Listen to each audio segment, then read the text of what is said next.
Good afternoon and welcome to Dr. Paul S. Hill Jr. Stadium on the campus of Thornton Academy here in sunny Saco, Maine. I am Jeff Christenberry here with Tyler Tatteret, and this is Thornton Academy Sports Live. We're coming to you live from Dr. Paul S. Hill Jr. Stadium for the Battle of the Bridge, one of the most historic rivalries in the entire country. It's been over 100 years, 100 battles between these two teams.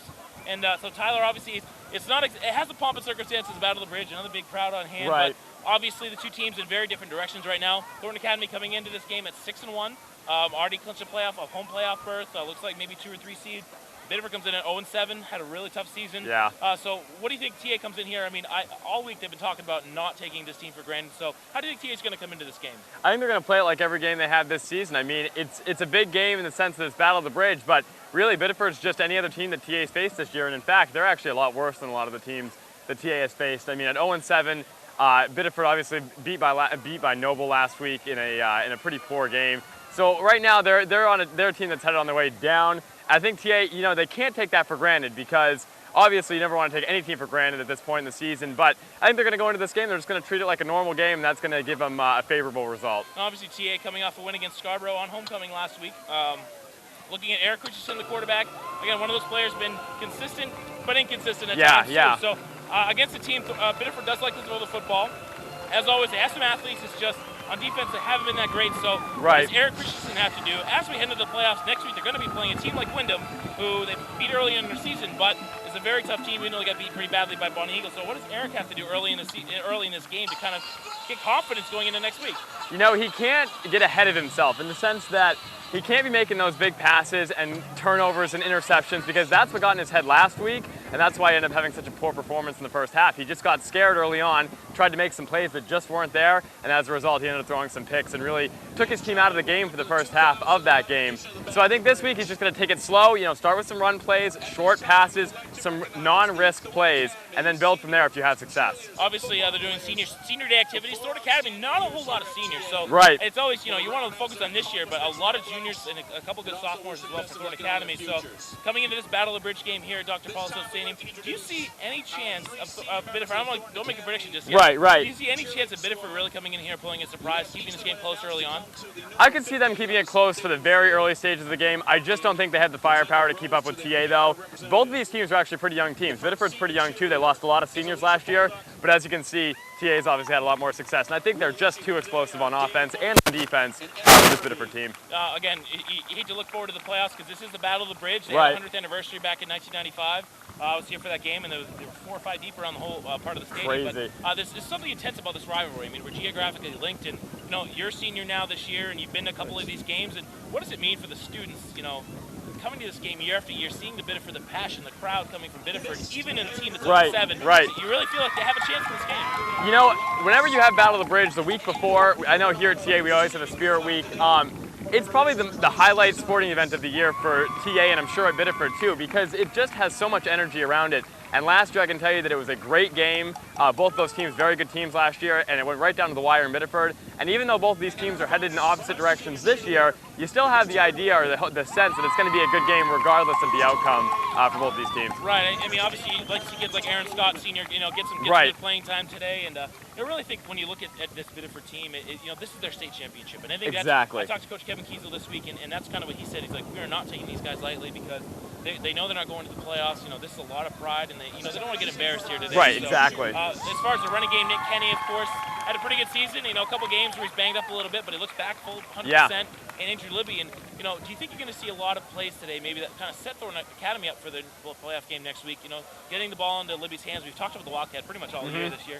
Trying to get the ball into his hands and make things happen. What do you think they're going to see today from the running game? I would say that there's going to be a little bit more experimenting today in this game because although TA understands that Biddeford's going to take this game like it's their Super Bowl, like it's their championship game, because they're obviously not headed to the playoffs, and if they could get a win here and upset TA, it would be monumental. But that said, I think TA is going to build a pretty solid lead in today's game, and I think that once they get that lead, or if they get that lead, they're going to experiment a little bit more with the run game and the pass game and just try some plays that may or may not work, see how they're going to do in the playoffs, and then, of course, you can move on from there to next week. Right, obviously we are live on pressherald.com/sports, and we're very happy to have Press Herald here today. Yes. Biddeford's just about to come out onto the field. As we continue with the senior day activities, and really I think when you look at Thornton Academy, they really need to get that consistency. Yes. I think there's no doubt that this is a better 6-1 Thornton Academy team that we've seen in a long time. with the tougher schedule, they beat the likes of Bonnie Eagle, who now looks unbeatable. Crazy. Did not play Cheverus. They beat Deering. They beat Wyndham. A lot of playoff teams. Yeah. When you're looking at the seeding, last night, obviously, I think it was 47-7 Bonnie Eagle over Wyndham. So they're pretty much on a 4 or 5 seed. South Portland won again last night. So really, Thornton Academy looking at a 2 or a 3 seed, depending on how the crab sheet comes out. Exactly. With all the fancy math. So looking into the playoffs, what do you think is going to be the biggest challenge for Thornton Academy going against a team for the second time, perhaps? If they go against the Wyndham next week, what's going to happen? Do you think? Do you think they can change their game plan? You know, they only beat Wyndham 7-0 here. So what do you think is going to happen? I would say there's 2 things that concern me a little bit with this team. One, they're very predictable. You can tell their plays a lot of times before they happen, just because they run a lot of the same plays, and they often don't have a lot of success, especially some of those quarterback draws and stuff like that. So they usually have limited success with those predictable plays. Also, it concerns me the quarterback position. Eric has played well in some games, a little bit here and there, but really he's been very inconsistent throwing the ball. He seemed nervous, he seemed panicked a lot of times, and you really can't have that if you're facing a team that you've already faced once this season, or you're going up against a team like Cheverus later on in the playoffs. It's just, they're going to be all over that, and that concerns me a little bit. So it'd be nice for him to have a great game today, kind of a low-pressure game against an 0-7 team to build a foundation for the playoffs. No, I think looking at the SMAA in general and Class A West, I mean, it's really been an interesting season. I mean, it has. Bonnie Eagle going 0-3, and now they're on a roll. You have Cheverus. You know, I haven't seen Cheverus play. I don't think either of us have. But looking at the scores, the last 2 weeks they've been tested. You know, only winning by 14 last night against Deering. But really, they look like the team to beat. Yes. You look at South Portland. So really, at the top, you have South Portland, Thornton Academy, Cheverus, Deering, Wyndham, Bonnie Eagle in the mix, and Master BC may sneak in there. Portland probably not going to make it at I think they're 2-6 or 3-5. So. Looking at the playoffs, I mean, this is really going to be wide open. And when we talked about the new schedule at the beginning of this year, I was surprised. You know, I looked at the schedule and thought Thornton Academy is a very tough schedule. Right. A lot of young youth on this team, but it really has worked out so far for the NPA. And looking at the playoffs, what are some of the things? Do you think we'll see a surprise maybe in the first round, see a Bonnie Eagle or a Mitsubishi kind of make a run at Cheverus? I think one of the reasons the NPA designed this schedule the way they did is to, one, make games more competitive, which has happened. These games have been a lot closer a lot of times, and I know that there's been a lot better play in these games so far in the regular season. And 2, I think they designed the schedule so that in the playoffs, you may have an upset here or there with some of these higher seeds playing some of these teams like Bonnie Eagle, for instance, who looked atrocious early on in the season, 0-3, and they've gone on to win, I think it's all their games from there on out. So they've looked really, really good in the second half of the season, and it's teams like that that pose a threat to teams like TA and Cheverus, and I think the NPA likes that. It kind of adds a little bit of drama to the mix, whereas in the past we've had playoffs that are very scripted, very predictable, and that's kind of boring for fans a lot of times. Yeah, I think what we're going to see today, obviously, Thornton Academy's yet to have a real blowout. You know, right. From start to finish. Against Noble, they were tied at halftime, and then they ended up blowing them out in the second half. But we haven't seen a start-to-finish blowout from Thornton Academy. Exactly. So maybe we'll see that today. And you know, again, looking at Biddeford, I mean, obviously they get some skilled players, not as big as they have been in the past. And how do you think they're going to come out? Again, this is their state championship, I guess you can call it. But for a team with such pride, do you think they're going to come out today and really give them a go at it in the first quarter, or do you think if Thornton Academy gets that 7 to 14 point lead, that they may just lay down?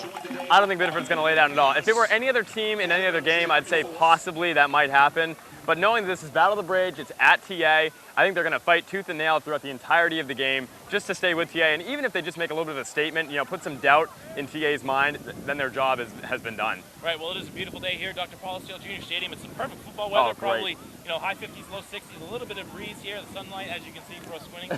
All right, so I guess Biddeford's about to come onto the field. Looks like senior day is just about done here for Thornton Academy. So before we do it, one more question before our predictions.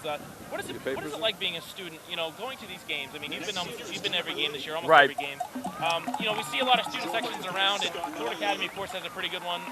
But what is it like being a student and not being out on the field of battle, but being a student and going to these games and seeing your friends go out there in the field of battle? Well, it brings you that much closer to the action on the field, because when you're just a fan who comes out every Saturday or every Friday night to support the team, you have a connection. But I see these guys in the halls at school, you know, I talk with them in my classes, so you really have that personal connection with them. And so when you see them on the field and they're doing really well or they're doing poorly, it cuts that much deeper, or it's that much more rewarding. So I think that overall, being a student, you just have that closer feel. You almost, at times, I feel like I'm out on the field a little bit with those guys just because you know them so well and you really feel the emotions that they're feeling. And the last X's and O's question, big plays. I mean, Thornton Academy, if there's one thing that Thornton Academy has done poorly this year is giving up big plays constantly, mostly through the air, not too much on the ground. So you look at Andrew Libby, Josh Sear back there in the secondary, and how do you think they're going to respond? I mean, obviously Andrew Libby's a kid that plays almost every down. He's the punter on the team. He plays not every single down. He does a couple special teams that does take off, but such a special player. Do you think in the playoffs,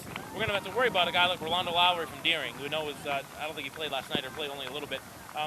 What are we going to have to see for them? How are they going to have to improve against a team like Chever's who likes to throw the football? Well, they're really going to have to make sure, like you said, you touched upon it, with the big plays. That has been their kryptonite this year. They've let up those huge plays on defense. Some of their offensive big plays haven't worked out.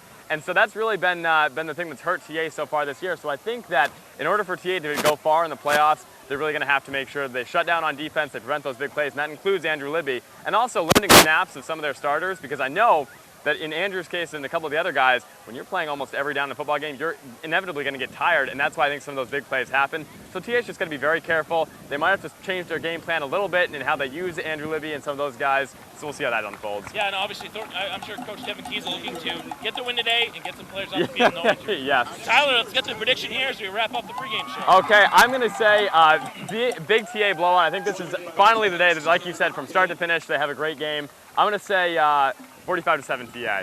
45-7. All right, well, I'm trying to be a realist here. I think Biddeford is going to come out strong, but if you look at last week playing Noble, they got beat by a couple of touchdowns. So I think Biddeford's going to score some points, but I think Thornton Academy is going to come out from the start and really set a tone. So I'm going to go 42-13. That's my. So prediction. In that case, it's probably going to be a pretty low-scoring game. Because our predictions are. Well, thank you very much for joining us here in Thornton Academy Sports Live and on PressHerald.com/sports. I'm Jeff Christian from Tyler Cataract. Right now, we're going to head up to the canopy, and Jim Toomey and former Gardner coach Rob Munzing for the play-by-play and color. We'll see you at halftime.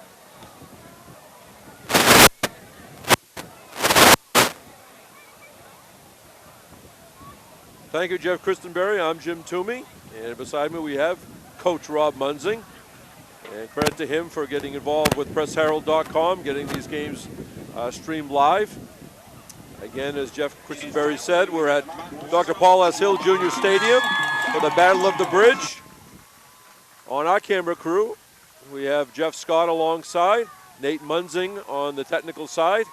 And Rob, welcome to Saco. We were here last week. You sort of set us up, and you're joining us today, and we appreciate your efforts. Oh, fantastic, Jim. I'm so pleased to be here, particularly in a game that's got such historical significance as this rival game. As you know, Jim, I've been involved in rival games in the Coney Gardner series. The oldest, I think, in the state, and this one certainly has every earmark of a rival game. It is a terrific game. I know many years at Gardner, and I had 25 years in that series, that you can throw the records out in a sense. You play for the pride of the community, and certainly we'll see that evident here today. And certainly as Jeff and Tyler were talking about downstairs on the pregame, there's a lot of pride involved in this for the Biddeford kids. This is going to be their final effort for many of them as seniors. It'll be their final effort in a football uniform. You know, the pride, tradition, and excellence that has been Biddeford High School football is in their hearts. It's in their kryptonite, as Tyler said about the kryptonite. It's in their being, and they certainly want to put forth a great effort here today. Unfortunately, it's not the X's and O's, it's the Jimmies and Joes. And the Jimmies and Joes have been a little bit more prevalent for Thornton Academy. Very impressed with Thornton last week when I got a chance to see him, Jim. And Biddeford's going to have their hands full on stopping this run-orientated, potentially grinding offense of Thornton Academy. If you look at the size of the two teams, Thornton with a lot of linemen of very good size, well over 200 pounds, and Biddeford only has a few of the linemen, even 190 pounds and above. So you know how the lines dictate what happens in a game. So I think we're going to see that as the game develops. Again, real quick, coming in here, Biddeford 0-7. And again, early on, they scored some points. They lost to Sanford 49-30. Kenny Bunk 28-14. Got shut out by Scarborough 42-0. Gorham beat them 37-7. They then had back-to-back shutouts. But, you know, the coaching staff trying to hold the team together as they lost to Bond Eagle 48-0 and Chever's 56-0. They came out, they scored 14 points against Noble last week, but Noble scored 35. So the Tigers only averaging 11 points on the season while giving up 42. As far as Thornton goes, they defeated Bonnie Eagle, and we said it, Rob, I'm sure you sensed it. We knew Bonnie Eagle was going to improve. First week of the season, it was Thornton Academy winning 20-6. And it's no surprise that Coach Cooper and his staff made some adjustments and they're going to be tough. Well, you talk about playoffs, and I'm sure we'll be hitting on the playoffs. It's the beauty of an 18 playoff when you start out 0-3, and you can tell your kids, listen, now we start the playoffs. We got to win some games so we can get in. And I hear a trainer coming. We'll call it Bonnie Eagle. So that was the opener. They went on the road. The Trojans did to South Portland, lost 20-16 in a game that featured some long touchdown plays both ways. Trojans came back home to defeat Wyndham 7-0. On the road, 42-14 over Noble. Deering 28-21. Portland 14-12. And at home, they beat Scarborough 28-14. Nice job by Thornton Academy pep band. Good crowd on hand on our side of the field, and I'm sure you'll get a very good shot of the Biddeford crowd on the other side. And I must say, Rob, that the visitors have a good set of bleachers here. It's not always the case as you travel around various game sites. Well, when my son Nate and I came down, as we told you last week, Jim, Nate played Division II football in the Northeast 10 Conference at St. Anselm College, and they have a beautiful stadium over in Manchester, probably the class of that league. But most of the places we go to, this is heads and tails above Division II college football in the Northeast 10. This is an outstanding facility, and I want to thank you and everybody who's welcomed us down here. I'm glad that we could be with you here today. Well, this is long overdue, we'll say, for the Cumberland, York County area. We talked off air about coverage with radio stations, other types of video, be it you in the Gardner Augusta area, myself working with Don Shields down to Rockland and doing the tournaments from Bangor and so forth, Aroostook County, Washington County. So give credit to the radio stations. They've got involved down here, and of course Thornton Academy Television and this PressHerald.com adds to that experience. So it's nice to see it, and we like to. This is a worldwide telecast, so absolutely. I'd like to recognize any service people, Thornton Academy alumni, who may be hearing this from around the world, and I hope they enjoy it. We appreciate their service, as well as just people in the area that can't get out of their house and want to get involved with this Battle of the Bridge game. So and that's one of the things that Gary Stevens noted, that there's a lot of elderly fans that might not be able to get out to the game, and they're able to see this game on the Press Herald, and it's also on the Kennebec Journal and the Morning Sentinel, so statewide and worldwide. I always like to say, Jim, when we're doing these ones, and hello to all the ships at sea. I just always want to say that. So in this day and age, you never know who's going to hear you. It's going to be Biddeford kicking off left to right on your screen. Now, the Crabtree points, I think, are pretty much solidified. Some people still talking some doubt, but on the MPA site this morning, Chevrolet 1, Thornton Academy 2, South Portland 3, Bonnie Eagle 4th, Deering 5th, Sanford 6th, Wyndham 7th, and Scarborough, it's not over till it's over. Right. They beat Gorham last night, and they edged out the Rams. Unbelievable. So the first round looks like Scarborough at Chevrolet, Wyndham at TA. Look for that game on the internet. Sanford at South Portland, and Deering at Bonnie Eagle. But as I often say, first things first, and this is the Battle of the Bridge. We want to let you know that this game is brought to you by the Saco and Biddeford Savings, with convenient locations in Saco, Biddeford, Old Orchard Beach, Scarborough, South Portland, and Westbrook.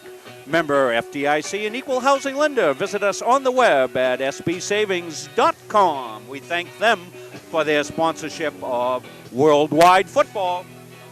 Very well done. Live reads, these are live. These aren't taped. Old school, Jim. Okay, again, Biddeford kicking off. Number 81, Connor Morrison. Back deep for the Trojans. Nick Kenny, Andrew Libby, and Josh Coffin left to right as you look down. Jim Toomey along with Rob Munzing, Jeff Christenberry, Jeff Scott. Hope you enjoy this one. Nate Munzing as well. A squib kit picked up by Cody Lynn. Cody Lynn protects the ball, goes out to the 44-yard line.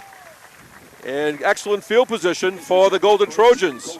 Tigers chose not to kick deep, afraid of the return, but the other side of that hammer is that when you do that, you give up field position usually right out of the gate, Jim.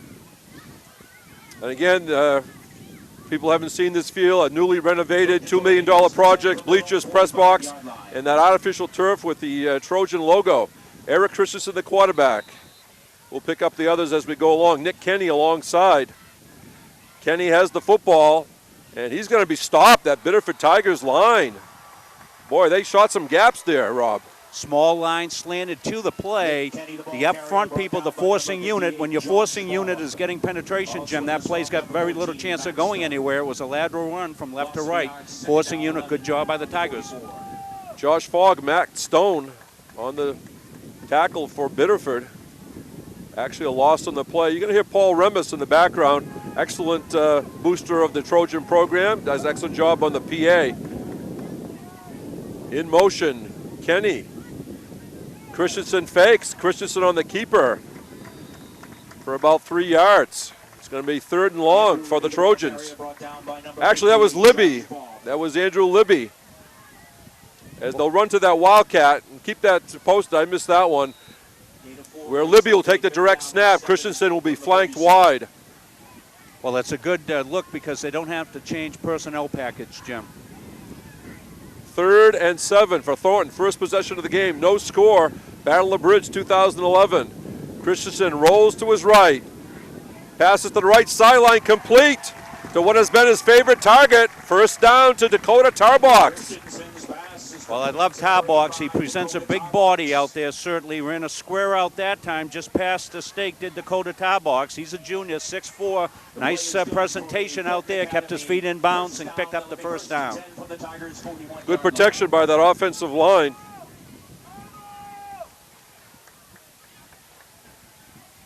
Trojans have the ball at the 41 of Biddeford.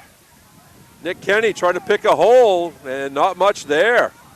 Again, the Tigers very quick. I see 47, Andrew Dakota.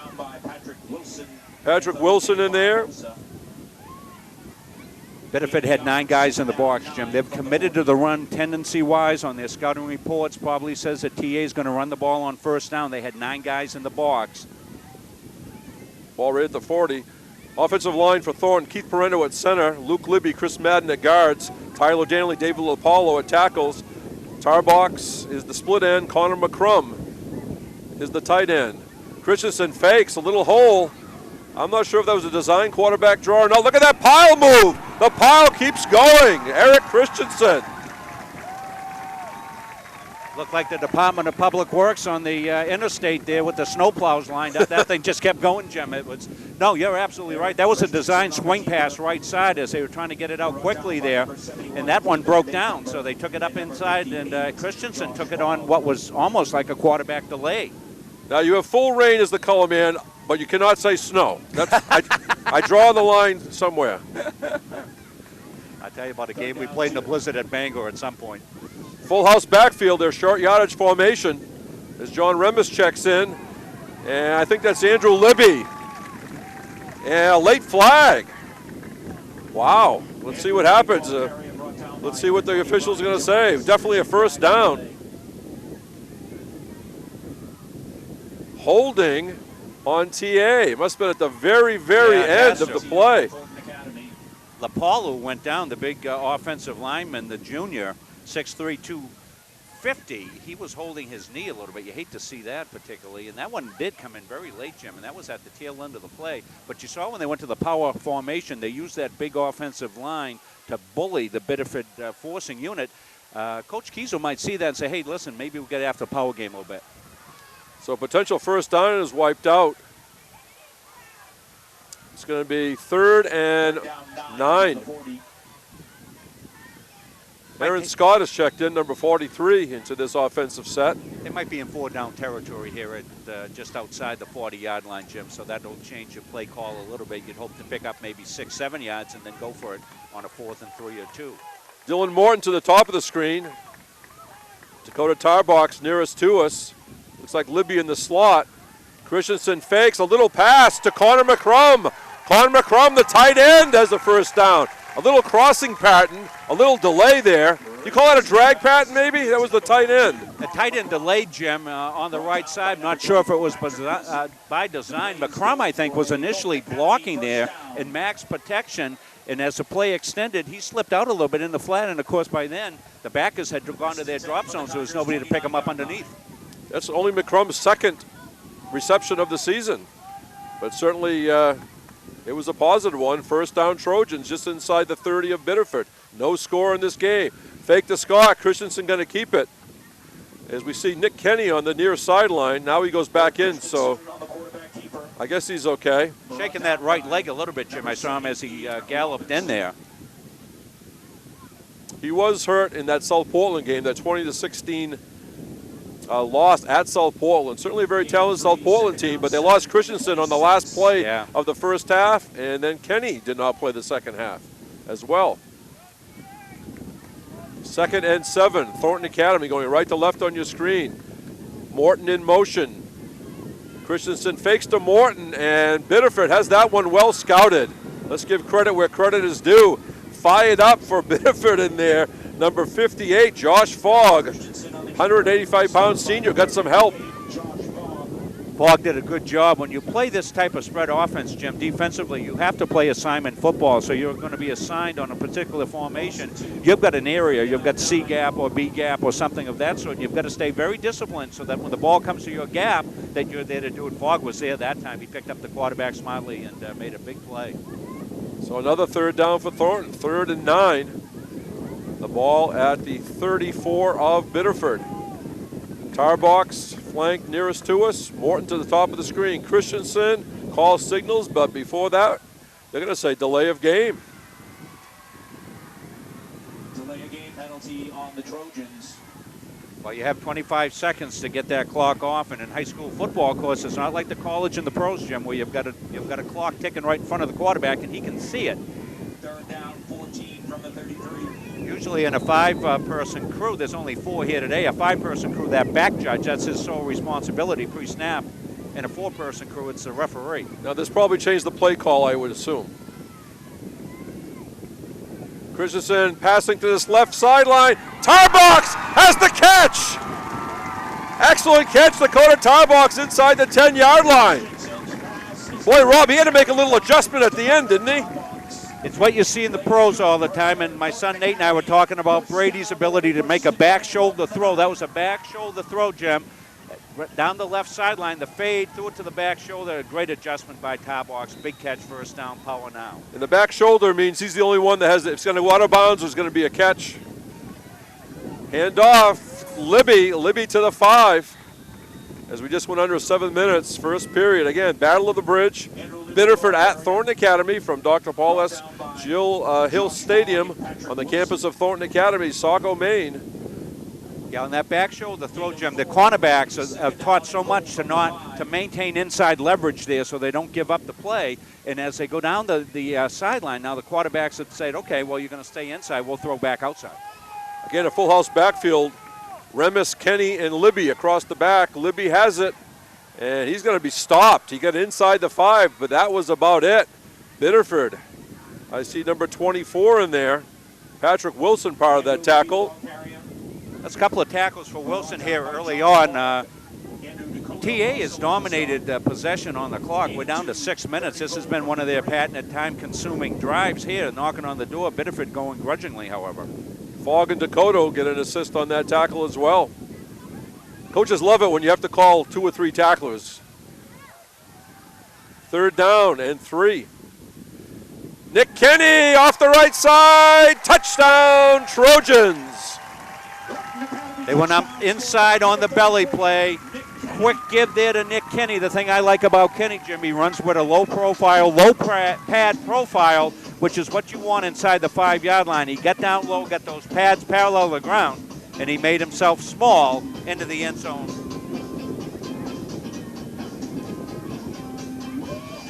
Cody Meserve will be the long snapper. Eric Christensen is the holder. Brandon Briggs, who has 18 extra points this year and a field goal. The junior place kicker have been very successful. The ball's down, the kick is up, it looks good, and it is good. As the teams come back up the field, 5:42 to go in this opening period. Battle of the Bridge, Thornton Academy 7, Biddeford nothing. You're watching this game on PressHerald.com and Thornton Academy Television.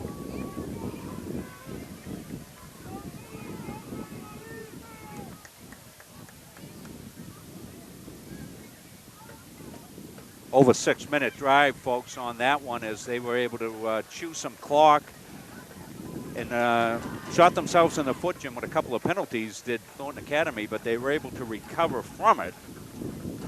picked up a conversion on 2 long pass plays on 3rd and 11, I believe, both instances. And that's a sign of a good team when they can recover from their own mistakes. Brandon Briggs will kick off. Thornton has had a very good kickoff team this year. They get downfield pretty quick. Dylan Morton, one of the gunners on the outside, has excellent speed. A number of other players. That's taken by Patrick Wilson. Wilson to 25-30, a little hole there. Finally dragged down by Josh Sear with some help from Quinlan O'Brien. Yeah, Wilson, a middle return there for the Tigers. And back in behind the wedge got Wilson, and he kind of delayed a little bit, Jim, then saw the opening and burst through. A good solid return. They'll have good field position. Quarterback is Nick LeBlond, a junior, 6'1", 165. Andrew Dakota, the fullback, number 47 behind him. Dakota has the ball, and the Trojans have Dakota. Along that defensive front, 67 Luke Libby, 64 Quinlan O'Brien, 79 Mark Bosino, 42 Connor McCrum. Yeah, and O'Brien from his defensive tackle position came slicing through. Penetration is always, always disruptive there for an offense. O'Brien, I think, is a middle guard, and that's he slid off on that center block. Gain of about a half yard. Biddeford second down on the first possession. Dakota tries to bounce it outside. Bobby Began, 53, who's had an excellent season, leads the team in tackles. Junior linebacker Began's really stepped up this year. Again, it's a battle of the forcing units right now. The forcing unit for Biddeford right now, their front is dominating the line of scrimmage. And certainly Biddeford in a definite pass situation right here, Jim, at their 3rd and 9. They've got to get up. They've got the wind a little bit. Let's see what they go to. Other linebackers, Tarbox and Chris Madden. Back to pass LeBlond. Looking downfield, it's tipped and falls to the turf. Incomplete. Dakota Tarbox had a hand on that one. So 4th down for Biddeford, and it will be a punting situation. LeBlanc got rid of that just in time for the Tigers as he was facing a backside blitz.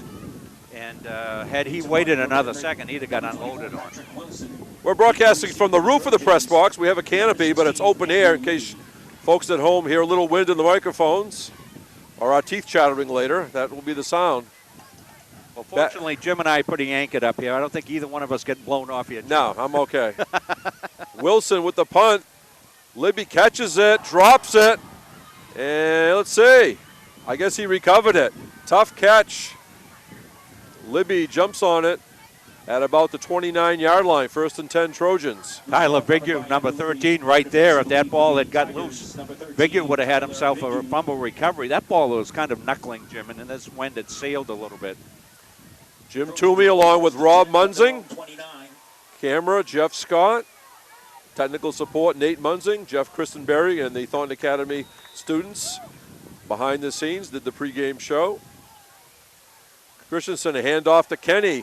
Kenny, 40, and Best tripped up as is about to get underway. Yeah, Bigu got him or he was gone. Nick Kenny, the ball carrier, tripped up by number 11, Felipe Barbosa. Felipe Barbosa, who I remember from basketball. Kenny had 652 yards rushing coming in. Again, that was missing half a game at South Portland. Yeah, as I said, Libby North and South type downhill runner, Jim. Just went inside 4 minutes. Morton in motion. They faked it. Morton Christensen, a pass to Libby. Libby, 45, 40, tries to get the outside. 30, 20, 10. Where's the signal? He's inside the 5. Referee finally says touchdown. He's checking the replay. He's on the press hold checking the replay, Jim. But there is a flag on the play. Flag way back at the 40. Probably some sort of blocking penalty on the edge. It's always a question whether it had anything to do with the play. Well, First, I was stunned because the officials made no signal, and we're at the obviously far side of the field. I thought he'd get into that pylon, but it's going to be all for naught anyway. Well, I know, I've been covering most of the games. My games I've covered up in Central Maine. They use 5 officials up there, Jim. There's always a back judge. The linesman had to run down there from his position, and he might be fast, but he's not as fast as Libby. Couldn't catch up. There was a block on the perimeter. Whoever the wideout was, Jim, got to the defensive back, trying to get around in front and get him from behind a little bit. So that's why he came back. Spot foul. Negates a touchdown effort there by Libby. First down, 1. Okay, because of a spot foul, it's 1st and 1. Coaches like that call. And Christensen may have, I don't think he has the 1, as the Biddeford defense steps up. Who's at the bottom of that pile? That Josh Fogg, 58, Josh Fogg, 185-pound senior. And I'll tell you, he's been active very early on in this game. Yeah, we've called his name a few times, and Biddeford kids are playing in spite. I think they're maybe a little out-talented overall, but their effort has been superb. Biddeford won last year's bridge game at Biddeford, 27-22. That was a great game, back and forth. First down, Kenny. Nick Kenny gets it to the 45-yard line of Biddeford. Brought down by number 47, Andrew Dakota. As I've said a few times, this second week I've got to see Kenny. Kenny's the type of, he's a peanut butter and jelly if he was a sandwich, Jim. You know what I mean? He's he's a basic type of runner. He's going to get his pads low and he's going to give you good tough yards. Probably very seldom thrown for loss. Yeah, right now I think we have a timeout. Coach Kevin Kiesel wants to talk things over. Timeout, Thornton Academy. So again, looks like the Wyndham Eagles will be coming to Thornton Academy next week. And in the matchup earlier on, Thornton only beat Wyndham 7-0. I think both teams have probably improved since then. Last night was sort of a surprise, the margin of that game. And in case people didn't hear some scores from last night, Bonnie Eagle 47, Wyndham 7. Chevrolet only defeated Deering 14-0. Kennebunk 7, Noble 6. Sanford, sort of a Jekyll and Hyde team. Yes. 31-7 over Massabesic. And battling for that playoff spot, Scarborough made that trip to Gorham, and they were all over the Rams. Scarborough 41, Gorham 12.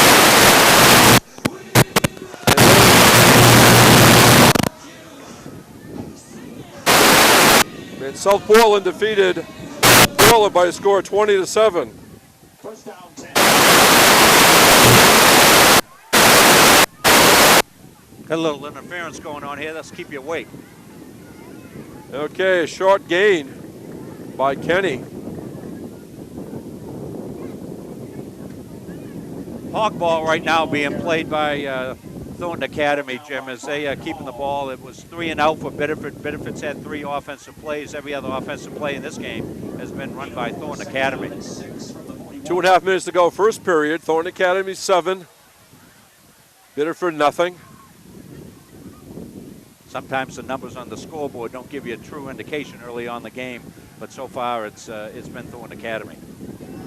This is the Wildcat. This is Libby. Libby fakes, gonna keep it. And falls forward for a first down. Again, Christensen, the quarterback, stays in the game. Usually flanks wide to one side of the field or the other. Brought down by number 24, Patrick Wilson. Biddeford made a run adjustment on their defense and played run, but good blocking off the left side by the offensive line got Liberty to the second level. And you get him to the second level, and he can start waving goodbye. Now, quickly in that formation, does he have a specific hole or can he pick a hole? A lot of times what they're doing is they're going to zone block that, and he's going to take whatever the crease is. Christensen handoff to Kenny. Kenny inside the 30. I'll tell you, a bit of a defense is making Kenny earn all his yards. They are, but if this keeps up, they're going to get worn down, Jim. They're playing a lot of defensive football. Well, what happened in some of the earlier games against fairly tough competition is Thornton did wear down some teams the second half because some of the other teams were playing everybody both ways, but Right. Thornton only has some players playing both ways. And particularly early in the season, that can make a huge difference as you're building up your in-season shape and all of that. And sometimes the weather on a Saturday is warmer. Libby to the top of the screen, takes the pass from Christensen, and stumbles forward to about the 25-yard line. Christensen's pass complete to It's going to be 3rd and about 3 for Thornton. Yeah, they would have liked to get that play run a little more quickly on the execution, but if it had time to adjust to that, and it actually swam to the ball pretty well. I think with this little breeze, it took the ball a little bit longer to get to Libby, Yes. I think, than they wanted to. Exactly. Full house backfield. Short yardage offense. Let's see if it works again. It looks like it does as Libby battles close to the 20. Should be another Thornton first down, which could be the last play of this first period. Woody Hayes would like that play, wouldn't he, Jim? The old straight T backfield that they ran at Ohio State with Archie Griffin and those guys for years and years and years, and 3 yards and a cloud of dust. I don't know if Woody could handle all these spread formations and stuff. No dust on this field, Jim. No. They'll move the chains and start the clock at 25.3 seconds, so they will have to run a play.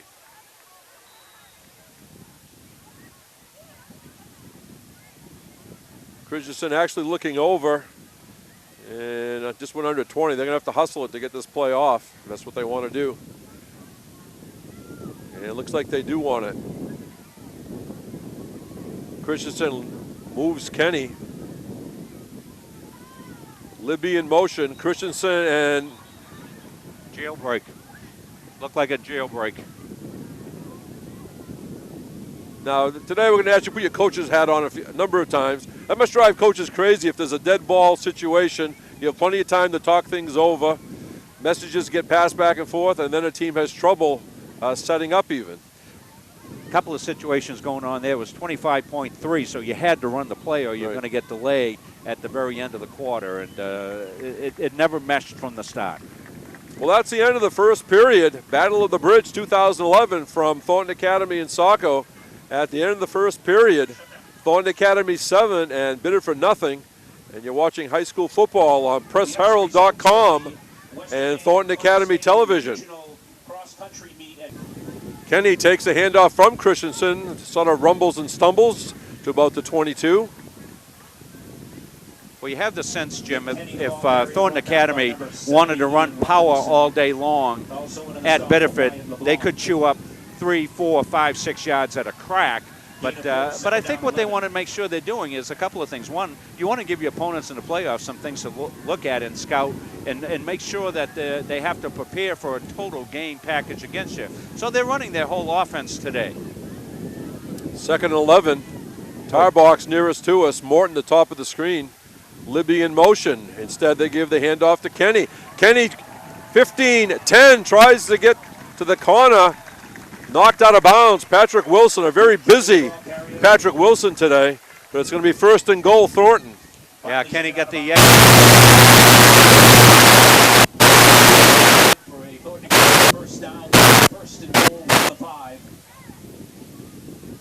Yeah, TA was able to seal the edge that time, Jim, and it turned into a stretch play left side. Kenny got to the outside, almost made it to the pylon. Full house backfield. They like to run left. Remus, Kenny, and Libby left to right. And it looks like Libby gets to about the 2. That's the old straight T, fullback belly play right side. Actually, that was Nick Kenny again. I correct myself. Tyler Vigu on that tackle for the Biddeford Tigers, along with Patrick Staples. We're not charting the number of plays run, but we know Biddeford's run 3 and TA's run a lot. John Remus to about the 1. 3rd and goal, Thornton. Again, we'll expect the same formation. They've been very successful with this formation over the last number of years. And sort of what happens is a player that's a starter on defense of a certain size or speed or stature or whatever will come in and play this series. Remus is the candidate this year for that role. Andrew Libby dives, touchdown Trojans. Again, power set. They came off the left side with the halfback lead play, power play to the left side.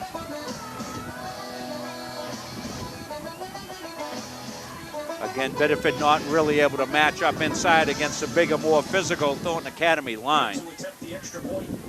Again, Thornton always switches into this formation. Cody Meserve, the long snapper. Eric Christensen, the quarterback, is the holder. Brandon Briggs puts it up and good. So as they come back up the field, 10:08 to go in the first half. Thornton Academy 14, Biddeford nothing. You're watching high school football on PressHerald.com and all the newspaper affiliates of MaineToday.com and also on Thornton Academy Television. Jim, you mentioned the Maine Principals Association, and you know as a member that out into the public, and you know the things they do out in the public get noticed and all that, but the big events, the football and the state championships and all that, but there's lots of activities for kids that the MPA sponsors. And one of the things I'd like to do with what I'm doing with this live streaming is actually talk to the MPA about doing some of these events, the spelling bees and the drama festivals, and bring all the great things kids are doing in our schools out to people to see it. Because you know as well as I do, Jim, as an educator, somebody does something wrong, you hear about it. Exactly. But 9 kids are doing something great. That's wonderful because there's only a few profit-making events that they actually do. And there's a kickoff by Briggs out of the end zone, automatic touchback. Yeah, and landed in a car out on Route 1. What a weapon kick game is, particularly when you start thinking about playoff football, Jim. If your kick game is suspect, it'll keep coaches up at night. It truly will. And to know you've got a kicker, to know you've got a good, solid kickoff game and return game, it can win championships for you. Thornton Academy has had some talented kickers the next number of years. And as you know, when you get those extra points almost every time and the other team misses a couple, money in the bank. LeBlanc hands off to Dakota for a short gain. And loose ball. Thornton says so, and the officials agree. Well, let's see who's going to get credit for that recovery. Andrew Dakota, the ball carrier, brought down by Chris Madden. Fumble on the play, recovered by Quinlan O'Brien and the Trojans. All right, Chris Madden on the hit, and the Q-man, Quinlan O'Brien, on the recovery. 1st and 10, Trojans from the 20. Just to finish the MPA thing, once in a while people bump into me and say, boy, I don't know about those prices at the game, you know, $7 or $8 for a doubleheader. I say, try going to the movies these days. Exactly. Exactly. Anyway, Christensen going to pass the left flat, complete to Morton, and he's wrestled to the ground. 1-on-1 coverage. Felipe Barboza on the tackle, but not before.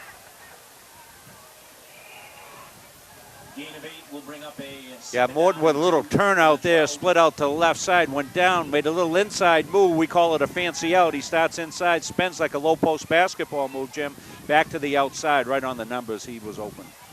Morton nearest to us, Tarbox in the slot. Christensen hands off to Kenny. Kenny sort of slips as he made his cut, but he's going to have another Trojan first down. Yeah, Kenny had Pedro had he not had that right foot go out from under him as he made the slant cut back. He had some open lane there to the end zone, and unfortunate for him that he slipped down there just a little bit. The other thing about this beautiful site, when you come playoff time, I coach a lot of playoff games in Maine high school football. We used to call it mud season. Exactly. There'll be no mud here at this beautiful facility. High snap. Christensen has it. He's trying to get to that left part of the end zone. He dives. Touchdown, Trojans. 12-yard run. Chris Madden, number 50, an excellent block as Chris from his guard position pulled left on the lead quarterback sweep left side. And Madden had the force player as his responsibility. Force came up for Biddeford. Madden ran right at him as a guard should. made the contact. Those guys don't get enough credit, Jim, those offensive linemen. We always like to point it out when they make a block out in the open like that, and certainly Madden did a terrific job there on his pull. The ball is down. This one is drilled. It's through. Again, Reserve, the long snapper, Christensen, the holder, and Brandon Briggs, the kicker. And again, Brandon Briggs is one of these players that is a junior, did not play varsity last year at all that I recall. Comes up as a junior on the varsity, contributes. Dylan Morton, a junior. You know, in a program, and we've talked many times on the air with various people, I'm sure you agree, there's a difference between a team and a program. Exactly. We have a program, you hate to see certain players graduate, but you almost know who's ready to step up. And if they do step up, the torch is passed, or whatever cliche you want to say. There's not really a drop-off in the competitive nature of a team. The most important role of a head coach is to manage a program, Jim. You're absolutely right. And, you know, over the years, I've had some young coaches in all sports, you know, ask the old guys for advice. It's nice to be asked. And I say take care of your youth program. That's the number one thing. I don't care what the sport is. Take care of your youth program. Send your seniors down into that program to mentor those kids and have youth days and all of that. And another long kick by Briggs. Caught by Felipe Barbosa for the touchback. Very strong program here in Saco area, the Junior Trojans. They even give them the name, and they actually play on this field. So they have the PA and a lot of recognition that way. They were playing when I left last Saturday after the big bicentennial game. Those kids were out there, greatly supported by all their parents and friends. It's a terrific thing when you see it, because I've got a love for football that goes deep. Tyler Vigu, flank nearest to us. Wilson in motion. LeBlanc on a straight handoff to Dakota. Dakota bounces off a couple of tacklers. Andrew Dakota, number 47, 200-pound senior. Yeah, Dakota with two hands on that one there, as he had the unfortunate fumble there in the last possession. That is only the fifth play the Biddeford Tigers have run in this game, and we're down to 8:44 left here in the half. Coach Scott Dakota, I'm not sure he's related to Andrew, but next series he calls his number again. Scott's a good football man. He'll get this program back. A pitch out to Gelinas, Brian Gelinas, trying to go around that right side. Pretty good pursuit by the Trojans. Brian Gelinas, the ball carrier. I see 45. Down by John Remus. Dan Giroux was in there for the first time on defense. John Remus, Mark Bosino on the tackle. Going to be 3rd and short for the Tigers. Thornton leading 21-0. Always trying to give the score. Remember the old baseball announcer, Red Barber? Yes. Used to use an egg timer.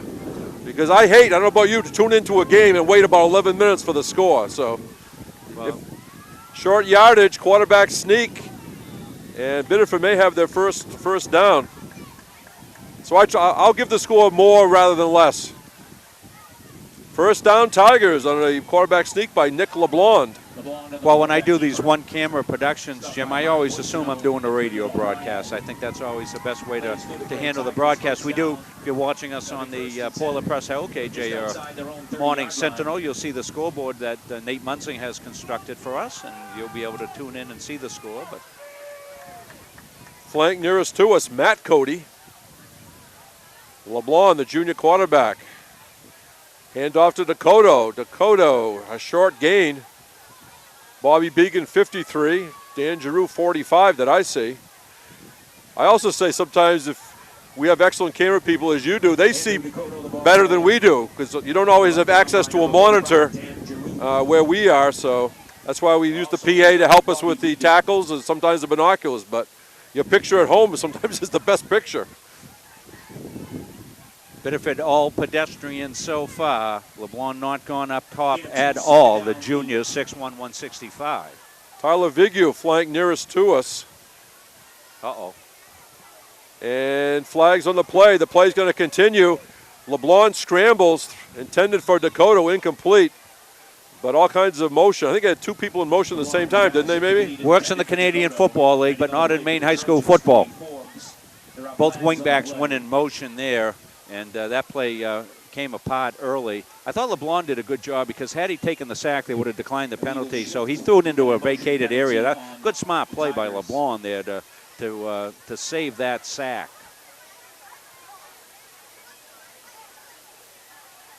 Want to remind the folks that are watching us online that we will be looking to do playoff football, and certainly right here from Hill Stadium will be one of our prime spots, as this is wired for internet.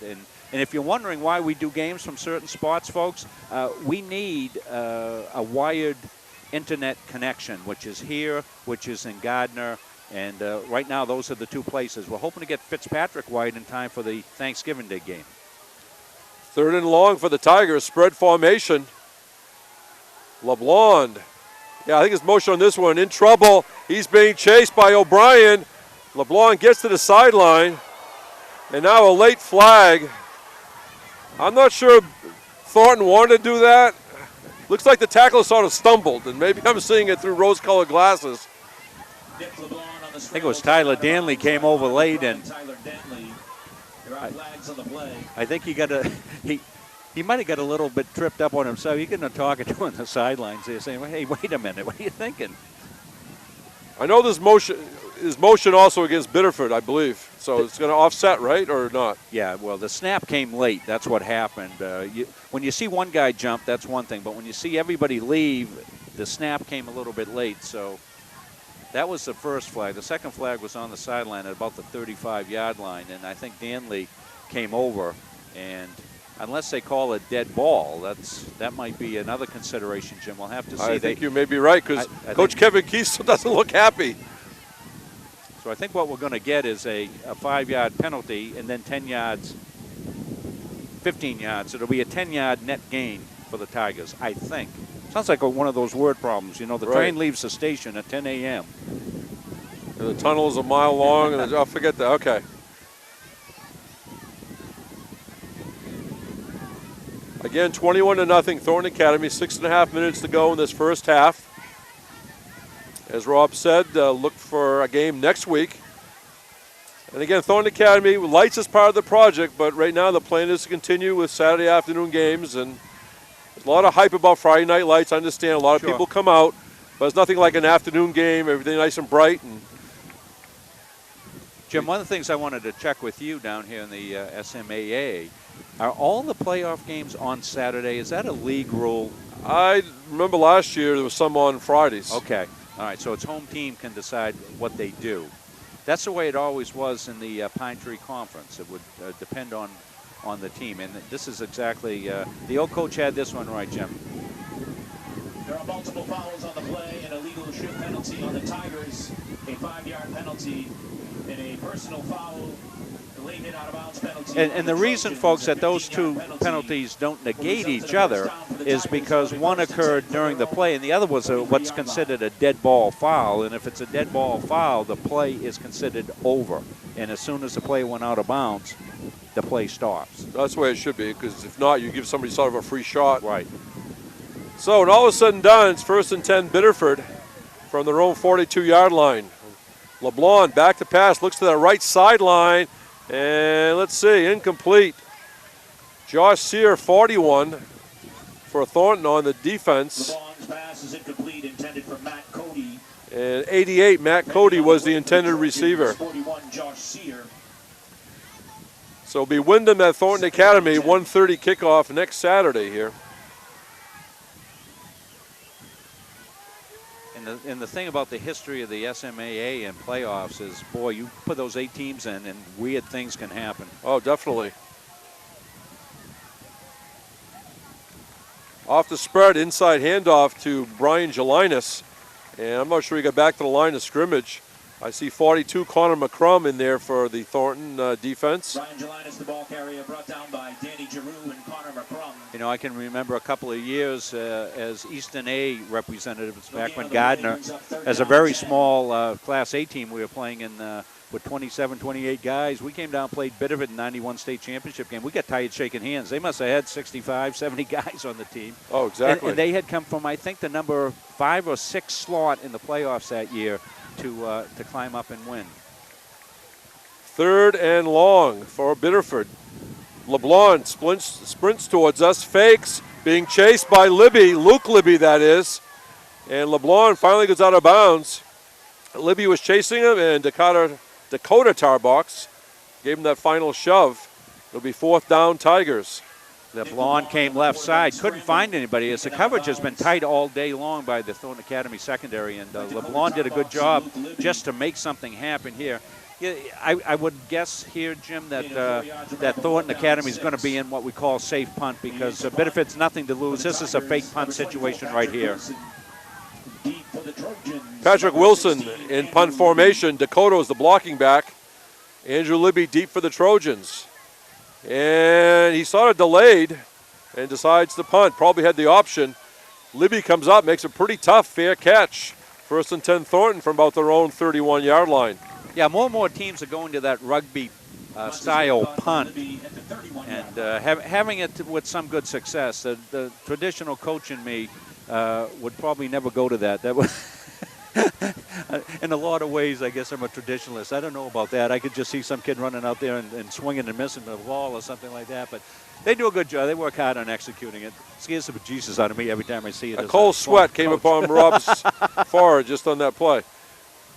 Nick Kenny takes the handoff from Christensen, and Biddeford all over that one. Look at those white shirts. Nick Kenny, the ball carrier, brought down by Andrew Dakota. Well, they didn't get the edge that time. Remember last time we talked about Kenny got the edge and got the touchdown or got down close to the touchdown. That time the edge wasn't sealed. Biddeford did a good job with their forcing unit and got good inside swarm.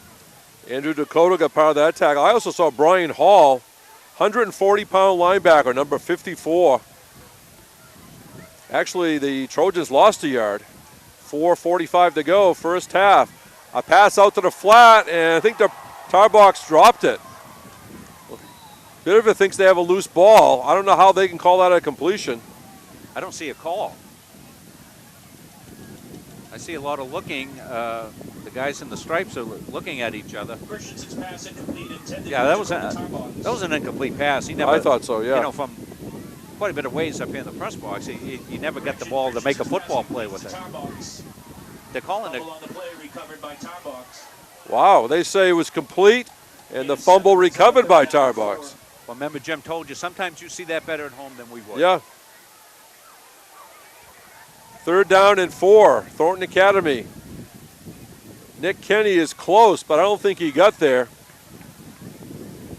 Low the pads at the last moment did Kenny, but he's going to be about a yard short. Again, one of the captains, Andrew Dakota, on the tackle, playing both ways. The other captain is Zach Jakes. And as I look across, Zach Jakes actually in street clothes. That's a shame. He's got his jersey and a pair of jeans for his last game. Full house backfield, they go for it, and Libby barely squeezes through as Biddeford held tough. 1st down Thornton. Well, TA again came to that left side on the power play. Libby, the right halfback, came from right to left in the straight T set. 2 lead blockers up inside. Kenny being one of the lead blockers. Just picked up that 1st down. Number 43, Aaron Scott, is checked in, replacing Kenny, who seems a little shaken up.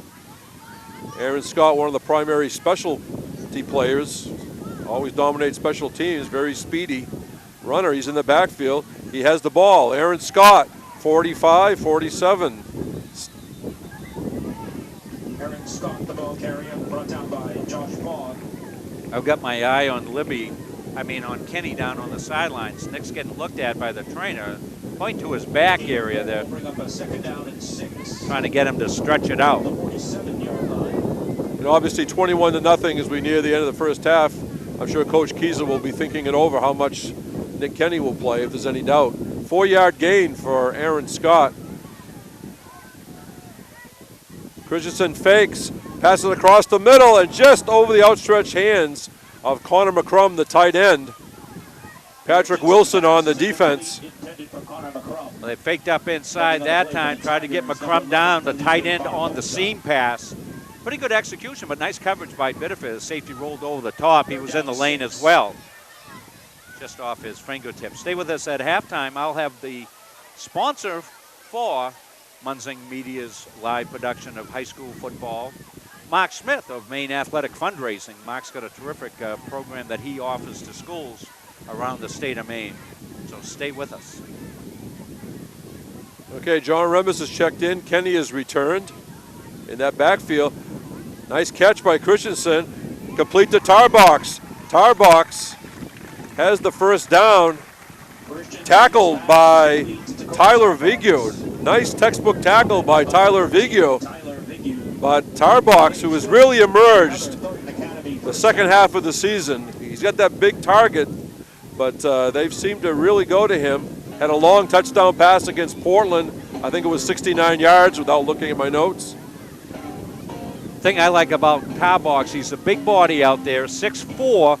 He can almost play low post basketball on it, Jimmy. Goes out there and he just turns out about 5-6 yards and plays low post. A Wildcat with Libby taking the direct snap and then faking. Picks up 7-8. Tarbox is a basketball player. I bet he is. He got hurt part of last year as a sophomore, so again, he'll be looked to be certainly a presence this year for Coach Bob Davies and the very successful TA basketball team. And we'll give you a hint to what we're looking at. We are looking at providing live streaming of winter sports as well. No formal plans yet, but we are looking at doing basketball and hockey. All right, sounds good. Just went inside 2 minutes. First half, Thornton leading 21-0. Battle of the Bridge. Christensen complete to Morton. Morton to the 30-yard line and tackled. Number 11, Felipe Barbosa. Yeah, Barbosa, I was just about to say before the snap of the ball, they've given him about a 12-yard cushion out there. That's just easy pitch and catch out there for the wide receivers for Thornton Academy with a cushion out there about 12 yards. You just go down 1, 2, 3, turn, catch the ball, and then you're going to pick up 5-6 yards. 1st and 10, Trojans from the 31 of Biddeford. Big cushion. Christensen fakes. Tarbox, and it's over his head, sort of a stop and go on the pump fake.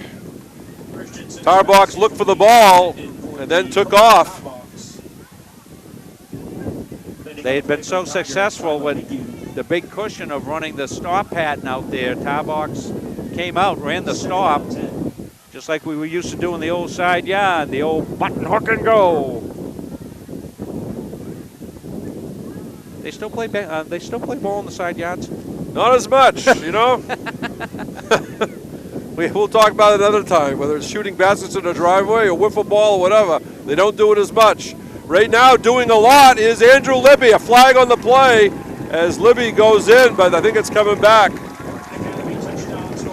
think we got a hold out on the edge. Dakota Tarbox with a great block out there. 31-yard run going to be brought back. It was Tyler Vigu, the defensive back for Biddeford. That was a coach. You don't like these bad habits because against a playoff opponent, it's going to really cost you. They sting you. They truly sting you. They're not recoverable like they are possibly today. And you can't think that you can recover against you take a 15-yard penalty against a Chevrolet, one of the top teams in the league. You know, you get in that playoff round. You know, you're not playing teams that you can recover against. So certainly you want to be playing clean. I must confess, I do think it's sort of humorous with my sense of humor when they have to ask the team, the official asks them, do you want the touchdown to count or do you want us to march off the yardage? Right. Do you want $100 or kick in the shins? Christensen is going to be brought down to Dakota. Andrew Dakota. And look at those fans on the other side. Biddeford fans, the very loyal Biddeford fans, have something to cheer about. As Andrew Dakota got Christensen in his mitts and wouldn't let go, got some help from his friends. That's going to be 3rd and a mile. Well, certainly when you take a look at a storied team like Biddeford with the past that they have had, you know that the it may be flickering right now, Jim, but that candle's not going to go out. They're going to rise back up to the top. Although, let's be, take a look clearly at the situation. Biddeford's probably now one of the smallest schools in the SMAA, and they'll have a decision to make if the MPA, after next season, decides to go to 4 classes as to what they want to do. And it's a tough decision for communities to make. We went through it in Gardner, and to drop from, I don't want to say drop, but to go back where our numbers put us, which was Class B. Waterville did the same thing. Brewer's been up and down between A and B. It's a tough decision for proud communities to make. But the thing to look at is, and as we should always do in education, is what's best for the kids. And always have that in the back of your mind. What gives your programs the best chance to win? And truly, not just win, but compete at a fair level. And you know more than anybody, football, a physical game and a numbers game. Absolutely. Absolutely. As I told you, we went to state championship in Class A with 27 dressed kids. Fortunately, 18 of them are real big boy football players. But I always used to say, as long as we got 18 football players, we can compete. Right now, Thornton will have to compete with a 3rd and 20. Christensen, a little screen pass to Kenny, and losing his helmet, but not losing Kenny. Number 54, Brian Hall. Oh, Hall did a great job. Came out, they had that screen well set up. They'd run everybody off. The big guys down the field, there was a huge chasm there, but Hall made a great play as he stayed home. Brian Hall, the junior, stayed in, grabbed a shirt, held on for dear life. The hat popped off, but he hung on. I don't need any helmet. He's listed as a 140-pound linebacker. Thornton going 4th down, 4th and 16. That's Remus in motion. Christensen to the left, looks downfield, and that's way over the head of Andrew Libby. I'm not sure if the wind played a part in that or just misconnection. Libby seemed to have some daylight on that sideline. Had a seam as Libby ran down from the inside slot. He ran a flag pat, came down the seam, broke it to the outside, got in the crease. But one of the things about the wind, not only is it difficult to throw against the wind, everybody understands that, but throwing with the wind and a gusty wind like we have today can make the ball sealed. And that time it really sailed and took off, and not a chance. Christensen got a lot behind the throw, but it took off on him. Patrick Wilson on the defense. We're down to 26 seconds to go. This probably will be the last play. But if we're going to go basic, or are we going to go into the gadget plays here? Well, they're against the wind, so I think they'll probably be pretty conservative. And I guess coach is right again as Dakota got the handoff, bulldog down by Mark Bossino. Connor McCrum on the assist. Andrew Dakota, the ball carrier, brought down by Quinlan O'Brien, gain of a yard. Quinlan O'Brien apparently in there too. O'Brien. Libby Godbout, girl that graduated. So that's going to do it for this first half. Battle of the Bridge 2011 from Dr. Paul S. Hill Jr. Stadium, Saco, Maine, on the campus of Thornton Academy as the Trojans go into the locker room. They lead their rivals from across the Saco River, the Biddeford Tigers. Oh, the mic, It's Thornton 21 and Biddeford nothing. You're watching high school football.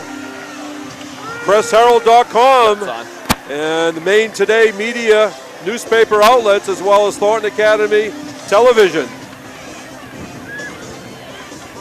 Now down onto the field with Jeff Christenberry for some halftime talk.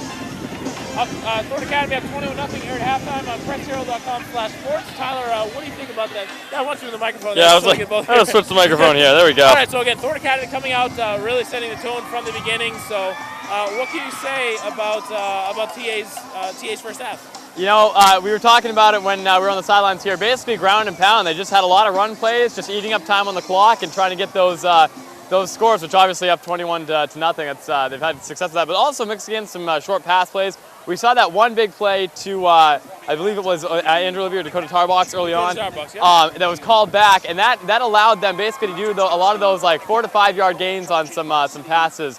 And that was really the difference in the game, is that just that ground and pound. Obviously, actually, it was Andrew Libby. He's had 2 touchdowns called back because of penalties, but Thornton Academy obviously using Dakota Tarbox very well. Yeah. Biddeford really doesn't have anybody that can cover him. Really, when you look at the trenches, Biddeford's held their own at some points, but overall, Thornton Academy just way too powerful. Oh, yeah. He's running at will.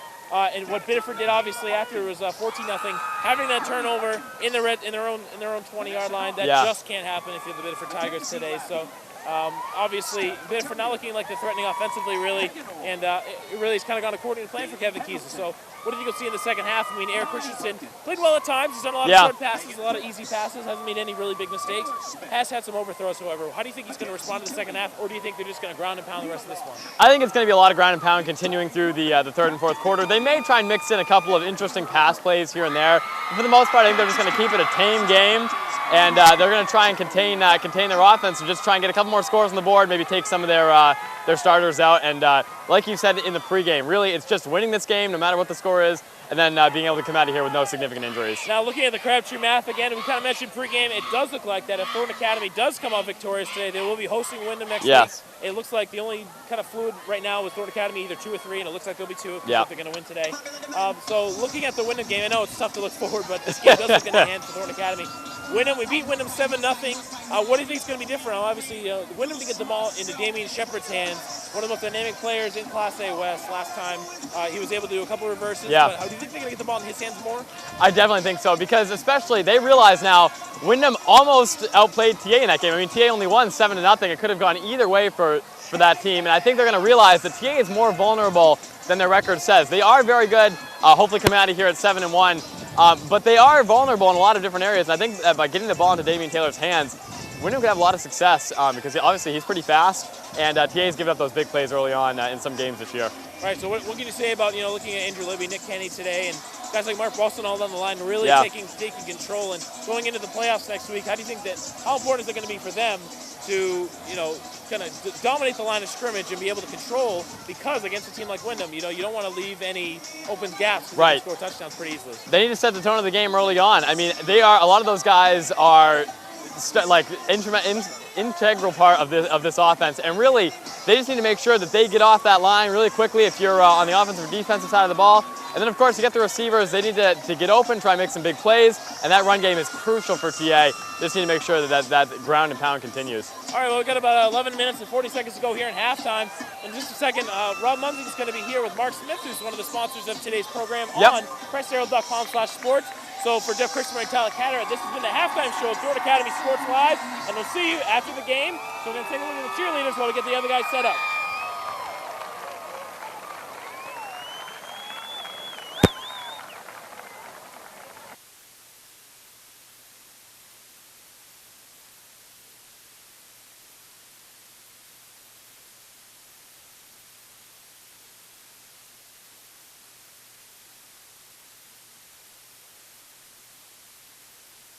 Yeah, and a whole different cast of characters now in there. We want to remind you that this game is brought to you by Saco and Biddeford Savings, with convenient locations in Saco, Biddeford, Old Orchard Beach, Scarborough, South Portland, and Westbrook. Member FDIC and equal housing lender. Visit us on the web at sbsavings.com, and we thank them for making this game possible here from Thornton Academy. Again, for late tuners in, Jim Toomey along with Rob Munzing, camera crew, Jeff Scott, technical support, Nate Munzing, Jeff Christenberry of Thornton Academy Television, also working with assorted guests. 21-0 Thornton as we begin the second half. Thornton kicks it off. And again, end zone kick. Can't run it's automatic touchback, right, in high school? Automatic touchback in high school. Can't run it. Patrick Wilson caught it, but a nice strong leg shown again by Brandon Briggs. The 1st and 10 Biddeford from their own 20-yard line. Again, tune in this next week. It looks like the Wyndham Eagles will be in Saco, take on Thornton, 1:30 kickoff. PressHerald.com, Maine Today media outlets. And again, this artificial turf field certainly is going to be in Vienna. Who knows what the weather's going to be, but you always at least got to have the field itself in good shape. LeBlanc, the quarterback. Back to pass, looks to his right and completes a short pass.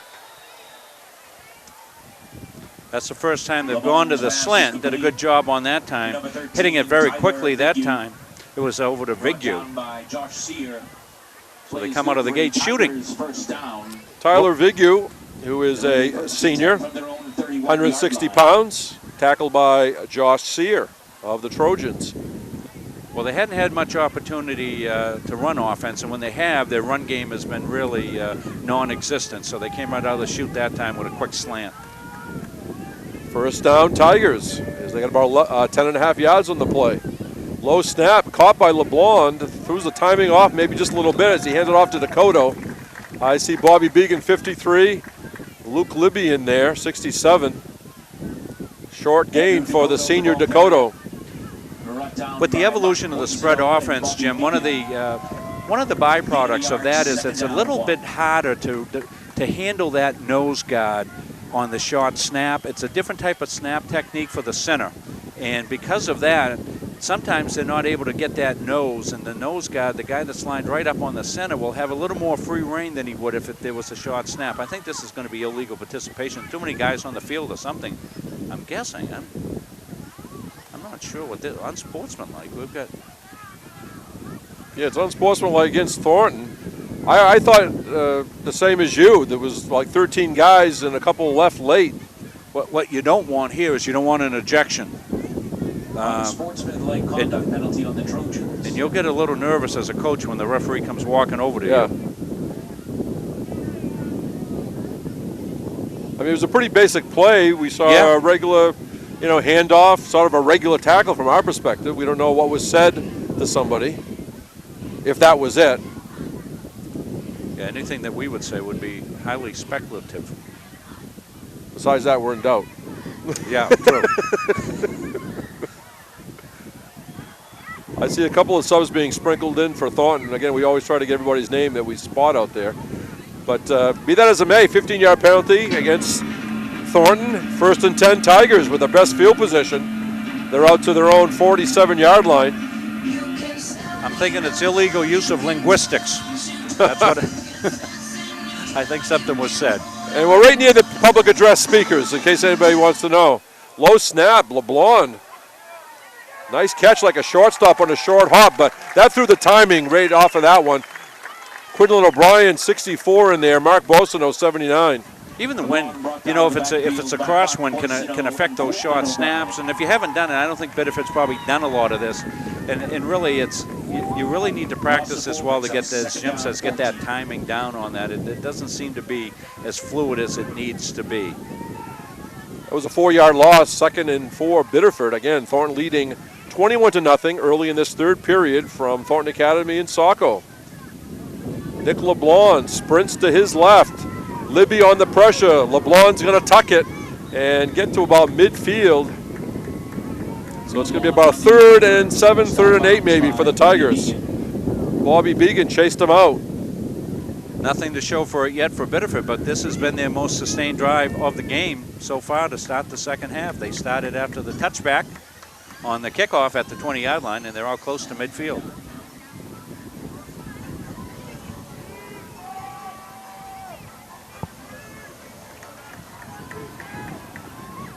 Flank closest to us is Connor Morrison. Top of the screen is Vigu. LeBlanc is going to be brought down by a host of Thornton tacklers right at the line of scrimmage. Yeah, LeBlanc stepped up in the pocket trying to find somewhere to go with the ball. Couldn't do it. See, Jeff Christenberry just gave me today's paid attendance. 2081. 2081, Battle of the Bridge, 2011. 4th and 10 for the Tigers. Patrick Wilson in punt formation. Andrew Libby deep.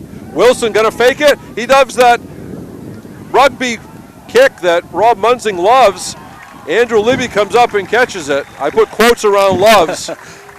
Libby almost went to the house. That's what he almost did there. Is that one almost got away. On a windy day, punters are affected by wind on their drops. Conventional punters can lose their drop, and he, we've seen it before. I think it was at the Meadowlands one time. Forget who the punter was for the Jets. Dropped the ball, and the ball got sealed up. He swung and missed. Right. 2081. That's probably, Jim, before any of these kids were born. Exactly. We had these quick flashbacks that seemed like yesterday, but. Hand off to Kenny for a short gain. Nick Kenny, the ball carrier, brought down by Josh Fogg. Josh Fogg gets credit from Paul Remus on the PA. I also saw Ian Robinson in there, number 70. Gain of about 2 for Kenny. Well, you made a great point about this field and the surface holding up during playoff time, and certainly that will be an advantage for TA to be playing here. They know during their practice week that they're going to have a great surface. Wildcat formation, Libby going to keep it. And Biddeford, excellent job holding that one. Again, Josh Fogg, 58. Fogg's played a good game. Oh, Brian Jelina's helping, but I know there's a number of awards that are usually given out for this game, but if Biddeford has a defensive award, he's got a lot of votes at this point. Jim, I alluded to the surface here, and the other advantage here this time of year is practice time, because beautiful lights here, great surface to practice on, huge advantage. Right. Christensen to tar box. It's a first down. A host of Biddeford tacklers, but not before. It'll be 1st and 10 Thornton from about the 42 of Biddeford. I'm not sure if Christensen has the ability in the offense to come up to the line of scrimmage, having called the run. Look out there and see tar box with somebody 12 yards off him and just have a signal. We used to have signals. We had a great wide receiver in Nate Surgeon back in the late 90s, won the Fitzpatrick Award. We used to signal. If somebody gave him a cushion, we just throw him the ball. I'm not quite sure, but whatever it is working well today. And that connection, Kenny picks his way up the middle. Nick Kenny, the ball carrier, brought down by Josh Fogg. Fogg again called on the tackle. And Brian Hall's got a number of calls today from that linebacker position. For the Tigers, 39. The Biddeford defense has been out there a lot as this has been dominated by the grind-out offense of Thornton Academy. 2nd and 8, Thornton, Kenny in motion, and Christensen going to follow Kenny a little bit. Christensen on the keeper. And it's going to be 3rd and a couple for Thornton. We end up with the motion. When Kenny comes back in motion, he becomes a lead blocker. It's a power play, and by running the quarterback, what you do is most defenses don't account for the quarterback in the old offensive systems, but now in the spread offenses, you have to account for the quarterback, and you can get outmanned at the point of attack, as Thornton Academy did right there by bringing the guy across an X motion and leading him through the hole. 3rd and 2, Wildcat again. That's Libby. Libby fakes to Kenny. Libby up the middle and dragging tacklers for another Thornton Academy first down. That was Hall and Wilson, I believe. Down by Brian Hall and Patrick Wilson. Play is good for another Thornton Academy first down. Initial TA drive of the second half looks very similar to the drives in the first half, Jim. Methodical, 6, 7, 8 yards at a clip, grinding it out, dominating clock, and dominating the line of scrimmage. Continues to be the Wildcat. Christensen flank closest to us. Kenny in motion. Libby going to keep it again. Libby to the 20-yard line. Libby, only a sophomore, plays on both sides of the ball, is the punter and also the deep man on kicks. Good-looking player, isn't he, Jim? That's for sure. And certainly Coach Kiesel giving the opponents in the playoffs some things to think about here as he's in the Wildcat now, and giving them more things to have to prepare for as they get ready for playoff action. Libby remains in the spread. He fakes. Now he throws a little pass. Nice catch, Kenny. Kenny, 15, 10, and out of bounds inside the 5-yard line. The pass was a little low by Libby, but caught at about knee height by Nick Kenny. You saw what Libby did there. Took the direct snap, ducked his shoulders, took one step in towards the line of scrimmage and then came up through left side to Kenny. Kenny got a nice block outside. I think that was Christensen outside on the block, and Kenny almost took it to the house. That's a Tim Tebow play right there, Jim. Full house backfield from the 3-yard line, and Biddeford stacks it up. Excellent defensive stand on first down by the Biddeford Tigers. 47's Dakota. 7A Ian Robinson. Well, they'd seen enough of that full house backfield that they knew it was coming. It's been one of two things, either fullback belly right side or power play left side. That time the fullback belly, and Biddeford got good penetration with their forcing unit. Christensen under center, the center Keith Parento, Remis, Kenny, and Libby. Left to right as you look down. Libby going to knife his way through, flag on the play. Holding or face mask, one of the two. And Libby ends up in the end zone. And I think it's holding. I've seen that a number of times this year at the very end of plays, almost as players are getting tackled. I'm not saying it didn't happen, but it's been a common call this year. Well, as you said, that one came in as Libby was burrowed into the end zone behind the big offensive line as he came over the left side. But there's another one of those penalties that will make you pull your hair out as a coach, because you know if you're going against a Wyndham next week, later on you're going against a Chevrolet or one of the top teams in the playoff that's left, and you get a golden opportunity in the red zone and get a holding call, sometimes you won't cash in. The 2nd and goal from about the 11. Again, a direct snap to Libby. Libby picking his way inside the 5. Behind his offensive line. Again, the center, Keith Parento. The guards, Luke Libby, Chris Madden. The tackles, Tyler Danley, David LaPaulo. Connor McCrum is the tight end. Dakota Tarbox is the wide receiver. In the backfield most of the way has been Christensen, a quarterback. Libby and Kenny, the halfbacks, and Dylan Morton, sort of a wingback, flanker back, depending on the set. Right now it's John Remis as they remain in the full house. 3rd and goal. Christensen is hit, gets the pass away, and incomplete, intended for Connor McCrum, as somebody was draped all over Christensen. I think it was Brian Hall again. We mentioned Hall a few times. Hall had a hold of shirt. Was Brian Hall. It was Hall. 4th and goal from just inside the 5-yard line. Brian Hall, a junior, listed in my program, 5'9", 140-pound linebacker. Yeah, I think he's a little bigger than that, maybe. I don't know. He's playing big, anyway. He's playing big. 4th down, the Trojans will go. Again, Wildcat. Christensen nearest to us. Kenny in motion. Tarbox top of the screen. And Libby trying to keep it, and Biddeford fired up, makes the stop. Hall again. Andrew Libby, the ball carrier. Oh, it's Fogg. It's Fogg this time, 58. Short of the goal line by number 58, Josh Fogg, and the Trojans will turn it over. Yeah, Fogg and Hall and Dakota, I'm going to say, have been in on 2/3 of the tackles. Exactly. Well, or a combination thereof. Jim, this just goes back to the statement that we made just a little bit ago about penalties hurting yourself. And they were in the end zone, got the holding call, came back out, got close, but weren't able to get in. And those Biddeford kids are hanging tough. I don't think they got the offense to come back here, but, boy, they play with a lot of heart and defensively, that's for sure. 4:13 to go, 3rd period. Thornton Academy 21, Biddeford nothing. Biddeford deep in their own territory, and little mistiming there. And Quinlan O'Brien, 64. Chris Madden, 50. Bobby Began, 53. Stops Andrew Dakota in his tracks. Yeah, as you said, Began is in on a lot of tackles, very active from his linebacker position. And to me, just seeing this team play for 2 weeks, he looks like he's one of those guys that gets the other guys going. He plays with a lot of emotion.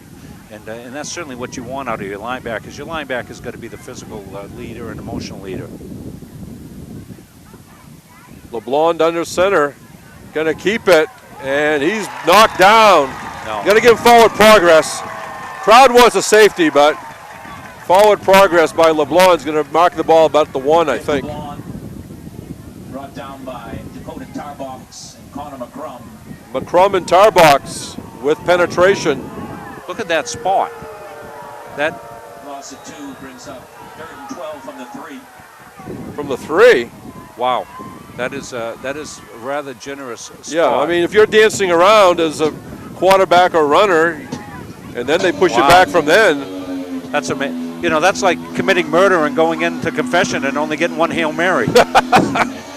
Wow. All right, it's 3rd and long, 3rd and about 12 from the Tigers in the shadow of their goalpost, as they say. Dakota battles, but pretty much on his own. I see Chris Madden 50, Luke Libby 67. Dakota, the ball carrier, brought down by Chris Madden. Yeah, just not enough offense for Biddeford to get out of that situation, that's for sure. And I think that's Andrew Dakota, slow to get up. He's the other co-captain. Well, let's hope for the best here. That's certainly not anything you want happen to one of your kids in a rival game like this, that's for sure. We want to remind you that Munzing's media production and the Maine Today Media's production of live football is made possible by Saco and Biddeford Savings, with convenient locations in Saco, Biddeford, Old Orchard Beach, Scarborough, South Portland, and Westbrook. Member FDIC and equal housing lender. Visit us on the web at sbsavings.com, and we thank Saco and Biddeford Savings for their participation. Great community sponsors always, of course, down here in this area, and I'm sure they are tickled pleased to be bringing you this rival game. And Jim, you had some information on these rival games, and certainly I told you how I'd been able to be part of the great Coney Gardner one, and certainly starting in 1892. It was a great rivalry, and continues to be a rivalry, but not quite what it was because we don't play during the regular season anymore. Right. Dakota coming off in his own power. Well, the list Rob's referring to, 2004, the Telegram, which fits in nicely to our broadcast, had a panel that decided on the top 10 rivalries. I think it was a bunch of coaches and media. In reverse order was Lisbon Boothbay, Sanford Massabesic, who is relatively new, like about 25 years now, Winslow Belfast, Dexter Foxcroft Academy, Portland South Portland was 6, Jay Livermore Falls, the new Spruce Mountain, Portland Deering, Coney Gardner, Lewiston EL, and Biddeford Thornton was picked by that panel. Wilson out of his own end zone. Short kick to Libby, 35-30, 25-20. Libby could go, stumbles, and they're finally going to get him inside the 5. Libby did a great job. Came up, took that low punt on the fly, left side, came to the middle, found a seam, and boy, what I like about him, he's a darter, isn't he, Jim? He can really find that little seam that's out there, find it, and accelerate through it, and almost hit pay dirt inside the 5-yard line goes Libby. Again, a sophomore. He's got the size. He has a real positive attitude. He's pretty unassuming. If you notice him, he's patted the opposition on the shoulder a few times as well. Full house backfield. 1st and goal, Trojans. Libby's going to take it in, deservingly so, from 4 yards out. The Trojans go up 27-0. Well, as you say, apropos to give Libby the chance to get in there after his punt return got them down inside the 5. Libby went left side, found pay dirt, gives his team a commanding 27-0 lead with the extra point to count. Now watch how they shift out of this. We'll comment about something else. Thornton always starts on the extra point, and then they shift into this. Cody Meserve, the long snapper, a sophomore. Christensen holds it, and Brandon Briggs is 4 for 4 on the season. But I referenced that, what they call swinging gate? The swinging gate, we call that. The swinging gate. That's what the University of Maine used at James Madison when they went for 2 in overtime. They did. They ran out of that with Chris Treaster from Portland High School on this near side, somehow getting hit about the 1, and as I say, the way they wrote the story, helicoptered into the end zone. And I did see it on replay, and it was an apt description. But Chris Treaster, who's had the starting job briefly a couple of times, was the backup to Warren Smith. It was nice to see him play a role in that. And, Coach Jack Crossgrove says, hey, we come all the way down to Virginia. We're going to go for 2 and end this thing now. But it was out of that formation that you saw Thornton start. That always, I'm assuming Thornton has some plays out of that as well. Sure they do, absolutely. And it was great to see Chris get that opportunity. A kid who competed hard, almost equal to the starting quarterback position, but got beat out by Smith, and Smith's had a terrific year, so there's nothing to quibble about there. But Treaster won them a game that could get them a high seeding here as they go into NCAA playoffs, and it's great to see the University of Maine succeeding with a fair number of Maine kids up there playing for them. And as we were sort of going back for the University of Maine victory a couple weeks ago, another touchback as Brandon Briggs kicks it deep into the end zone. That's his third touchback that I remember.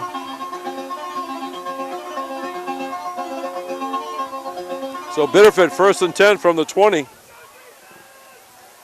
Thornton leading 28-0, and almost getting away was number 24, Patrick Wilson, grabbed by a Tarbox. Got a piece of the jersey, it looked like.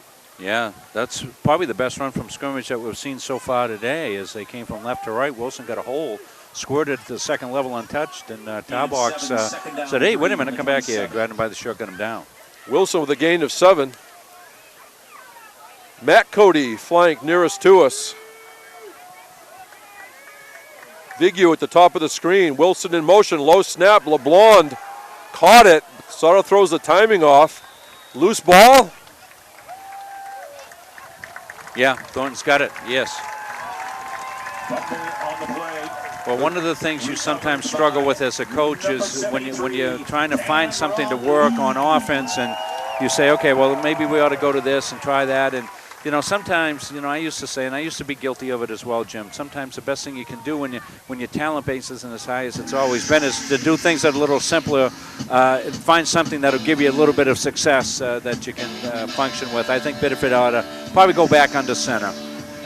Cameron Lee, a backup lineman, got that fumble recovery, a senior lineman, so he makes a play in the bridge game. Kenny trying to bounce it outside, goes down that far sideline.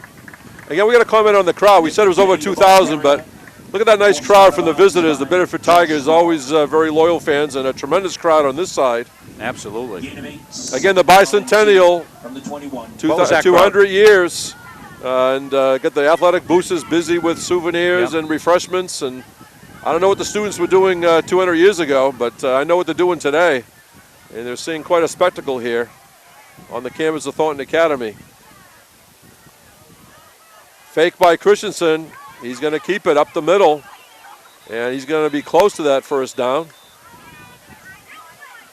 He's going to have the first down. You have to think with just about a minute left here in third quarter action, this may be it for the starting offense here after this drive.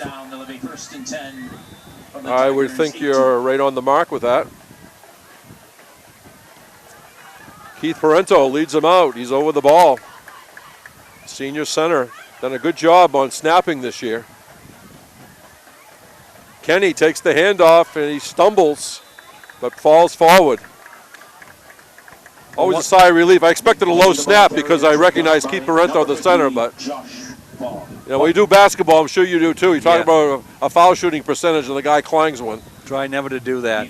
That time, if you're looking at home and you got a chance to look, they had big offensive line splits. We can see it up here from on the left-hand side. Lots of times, big line splits indication that that's the side you're going to go to. Even splits this time. 2nd and 6, inside handoff to Kenny for a couple. Number 32 for the Tigers, Wyatt LeBlond. Just a bit of a kids having to play with their backs against the wall a lot of time today here as they played a lot of defense. And you know as well as I don't care what the sport is, Jim, it's a lot easier to play offense than it is to play defense. Exactly right as the third period ends. Battle of the Bridge 2011 from Thornton Academy in Saco, Maine. At the end of 3, it's Thornton Academy 28 and Biddeford nothing. You're watching high school football on PressHerald.com and its affiliates, and also Thornton Academy Television.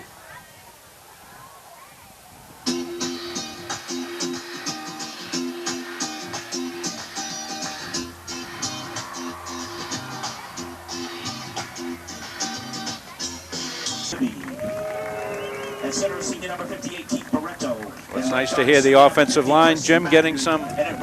Yes, Paul Rivers does a good job keeping us posted on some of that stuff. Wildcat formation as we begin the fourth period. That's Andrew Libby trying to find a hole. He does, and Libby vaults into the end zone. Touchdown, Trojans. 13 yards out on the first play of the fourth period. Yeah, Libby goes laser beam right side. Big hole that time as he took it off the Wildcat. Got to the 5-yard line, launched himself up and over into the end zone. A nice individual effort there by Libby. Some good blocking up front as well. Cody Preserve, the long snapper. Eric Christensen, the holder. We see Mike Granger, 75 on this blocking unit.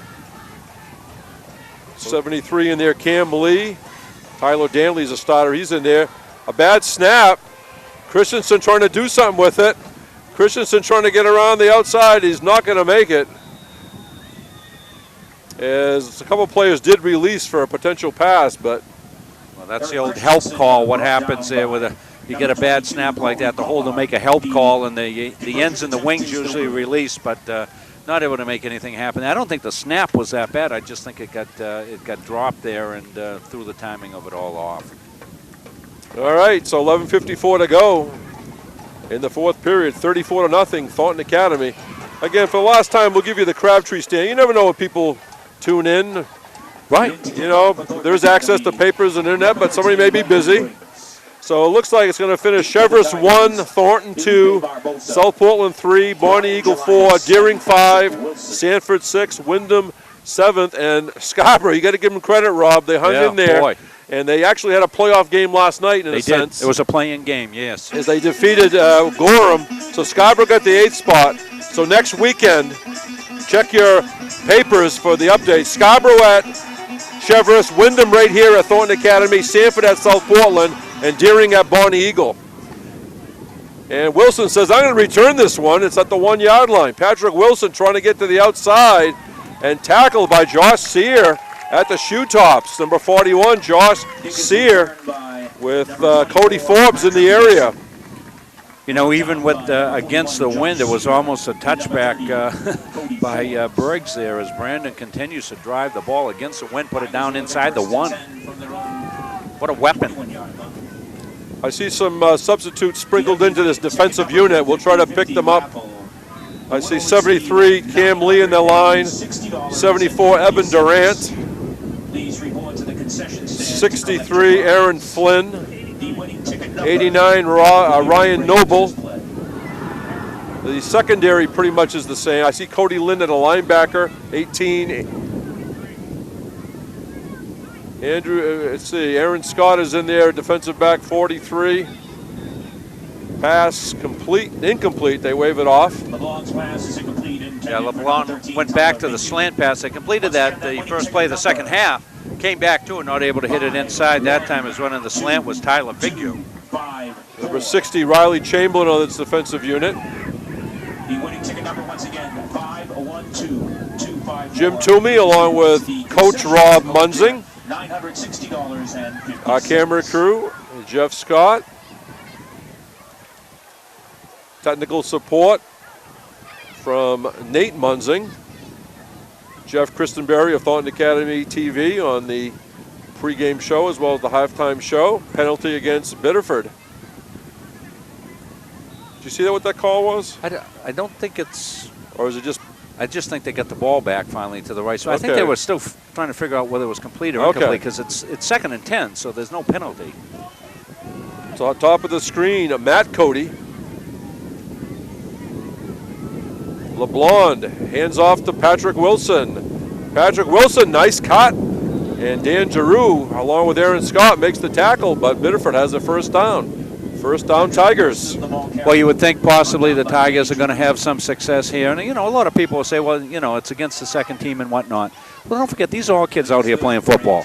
And there's nothing wrong with having a little bit of success. What always used to bother me as a coach is whether I was scouting or it was happening a game that I was involved in, is, you know, they'd put their second kids in and third kids in, and then the team would go down and march, and the next thing they'd take a timeout and put that first defense back in. I never saw any need for that. I agree 150%. LeBlanc complete. And that's Tyler Vigue. Tyler Vigue with a gain of about 6. I've seen it. You know, broadcast a lot again in Eastern Maine. I won't mention any schools, but you know, they substitute pretty much. But if you went on a drive, sometimes they would sprinkle in their all-state tackle and all-state linebacker because they didn't want you to score. Yeah, no need for it. I mean, if you get a shutout and you win 14-0, that's one thing. But if you're ahead 42-0 and a team scores a touchdown against you, what the heck? I got yelled at Gardner by fans one time for putting my second defense and leaving them in there, and the team went down and scored on us. I mean, come on, guys. I said, you know, these kids are football players also on the other team. And Brian Gelinas for the first down carry. Brian Gelinas, a junior, 150 pounds. And again, for folks that may be picking up this game, I know the history. Great rivalry. Biddeford did graduate like 18 seniors last year. And won the game last year. Yes, 27-22 at Waterhouse Field in an excellent game back and forth. Only 6 returning starters this year for the Biddeford Tigers. LeBlanc, the junior quarterback, throws left sideline. Matt Cody over his head as the ball sailed just a little bit, it appeared. And I think it was Cody Forbes on the defense. Yeah, Cody went down, ran the out and up. They pump faked to him on the outbreak, took it up the sidelines on the double move. LeBlanc had the ball sail on him. We saw that a little bit earlier with Christensen as he went down almost that same side, almost a little bit further down, but the ball sailed on him as well. And you're going to get these conditions as you go into playoff season too. You'll get some weather that you don't normally get during the season, and certainly the field conditions will be great, but you have to play with the wind. I'll tell you, quarterbacks hate wind. They'll take rain, but they hate wind. Right. 10-12 to go, 4th period. Thornton Academy 34, Biddeford nothing. Low snap, LeBlanc corrals it. He's being chased by Chamberlain, and Riley Chamberlain throws him to the turf. Chamberlain, that piece of laundry, he wasn't going to let go. Chamberlain come in, got a hand on LeBlanc, swung him around, got the other hand on him, and slung him to the ground. So a sack there, that time by Chamberlain. Chamberlain, a senior backup lineman, says, I remember when I made that tackle in that bridge game. That's exactly right.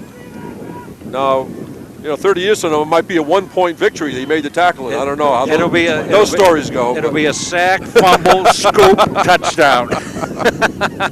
And that's okay. That's all right. It's going to be 3rd and 22. I don't know what's in your playbook, but we'll see what it is in the Biddeford playbook.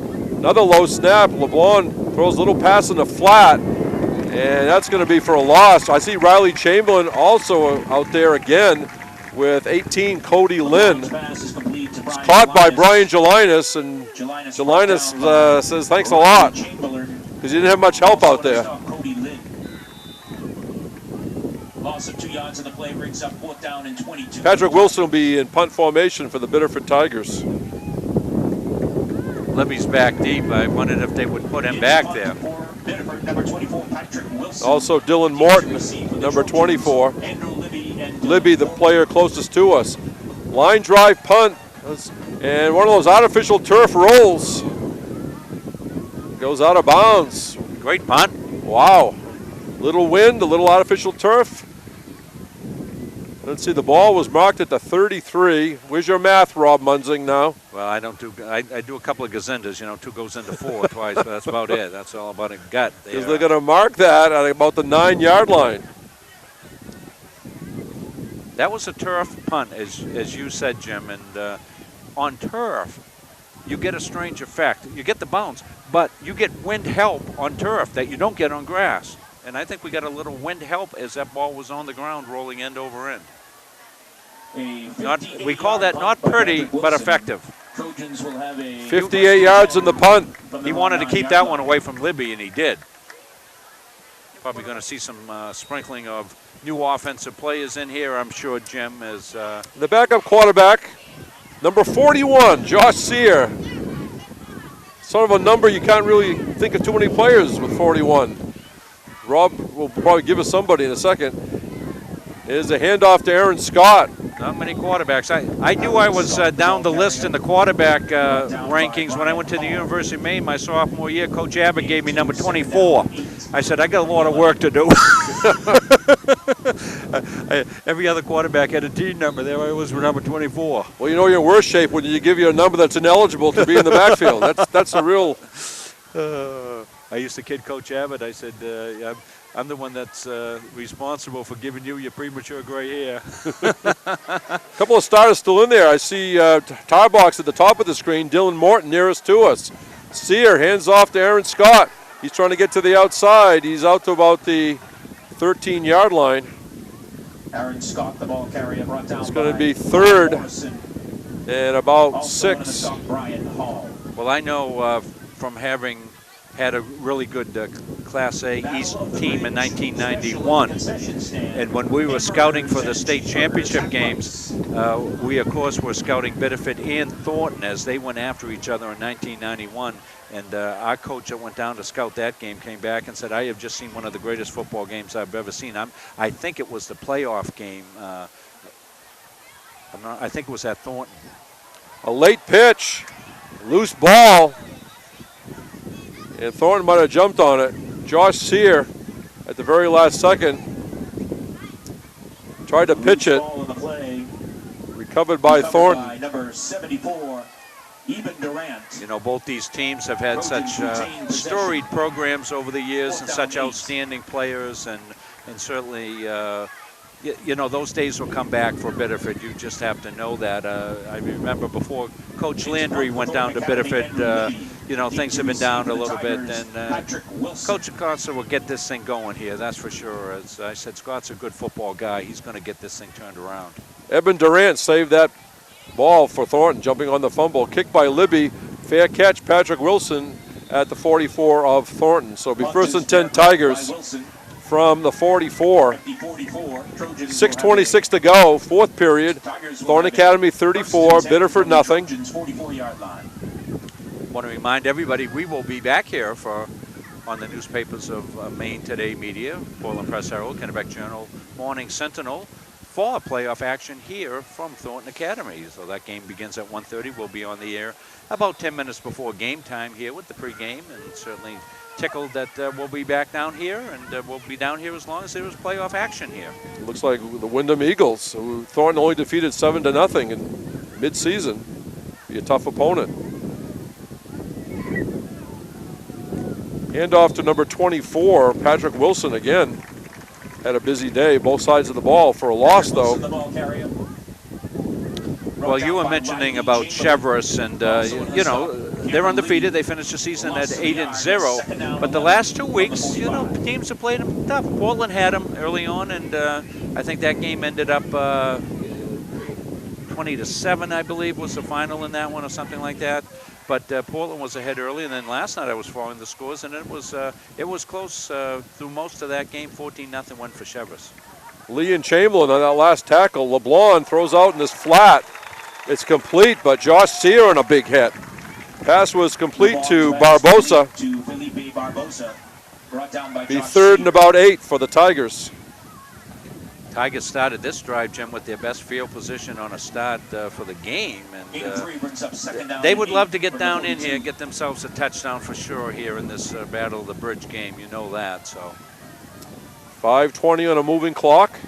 We see Cody Lynn on the defense, number 18. See if any other new players have checked in that we didn't call during the last defensive sequence. LeBlanc back to pass, looking across the middle. Nothing there, and he's finally going to be stacked up by a host of Thornton tacklers. I see Aaron Flynn in there, 63. LeBron brought down in the backfield by number 89. Ryan Noble, 89. Number 63, Aaron Flynn. Yeah, Flynn was there early, made the initial hit. Stood LeBlanc up, waited for the rest of the troops to arrive. Patrick Wilson in punt formation, back deep for the Trojans. Josh Coffin, number 28. I see Robert Reynolds is number 15, is also sort of the up back. High kick that's going to go out of bounds after it takes a positive Biddeford bounce. It'll be first and 10 Trojans from around the 15 or 16-yard line. We see Mike Granger in that offensive line, 75. Tyler Danley remains in the game. Keith Parento remains in the game. Along that offensive front, Eben Durant. And now Parento going to be replaced. Alex Riziakis, 55, going to be the center. Also Jeremy Lambert, 54. I'm trying to get these names, and I'm sure like you, somebody will say, you didn't call my kid's name, or my kid made a tackle.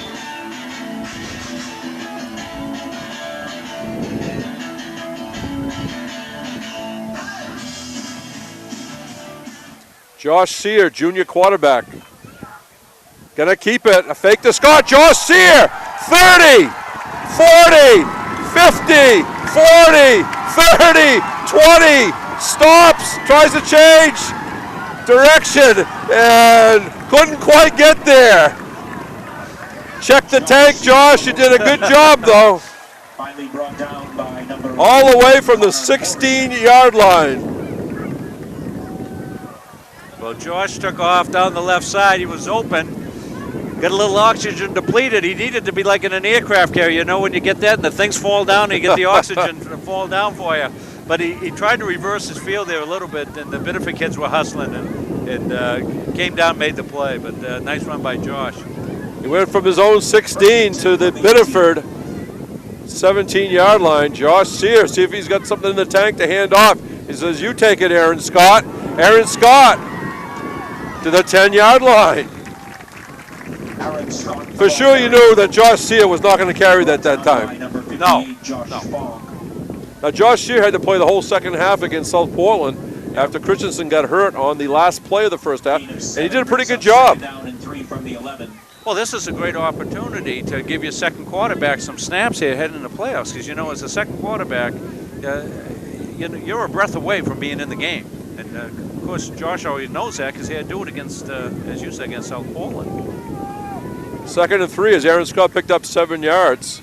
Ball just outside the 10. Sear hands off, and penetration by that Biddeford line. Dakota still in there battling, along with that Brian Hall again. Yeah, those kids have played hard, that's for sure. And as we said, they played a lot of defense, a lot of pride in that Biddeford program. They're still playing hard. Yeah, again, the names I remember calling are Dakota, Hall, and Fogg. Let's see, for Thornton, number 70 has checked in that offensive line. Ian Paul, a sophomore at 220 pounds. Also in there in the slot, Carter Davis, Josh Coffin flank nearest to us. Sear hands off to Scott. Scott protects the ball as he tries to get back near their 10. It's going to be a 4th down, Trojans. The ball carrier, brought down by Ian Robinson and Andrew Dakota. 2:20 on a moving clock. Thornton Academy 34, Biddeford nothing.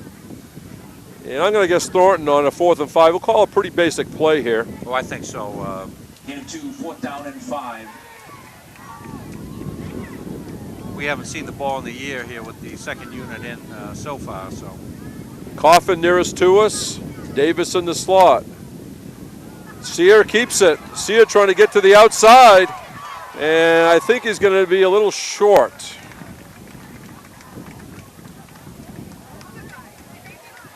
Well, Biddeford came with everybody that time, Jim. They just played run all the time, and they came up hard.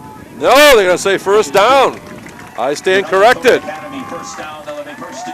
That's the first mistake I've made in the last 30 seconds, Rob. Jeez. Well, you can start a new streak right now, Jim.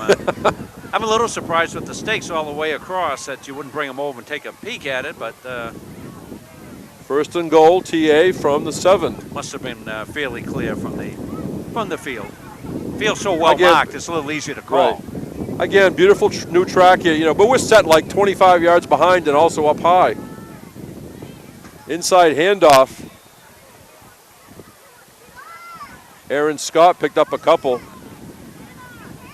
Aaron Scott, the ball carrier, brought down by Biddeford can start a key on the inside game because I expect Thornton pretty much to keep it near the tackles as we count down here. No gain on the play. 2nd down and goal from the 7.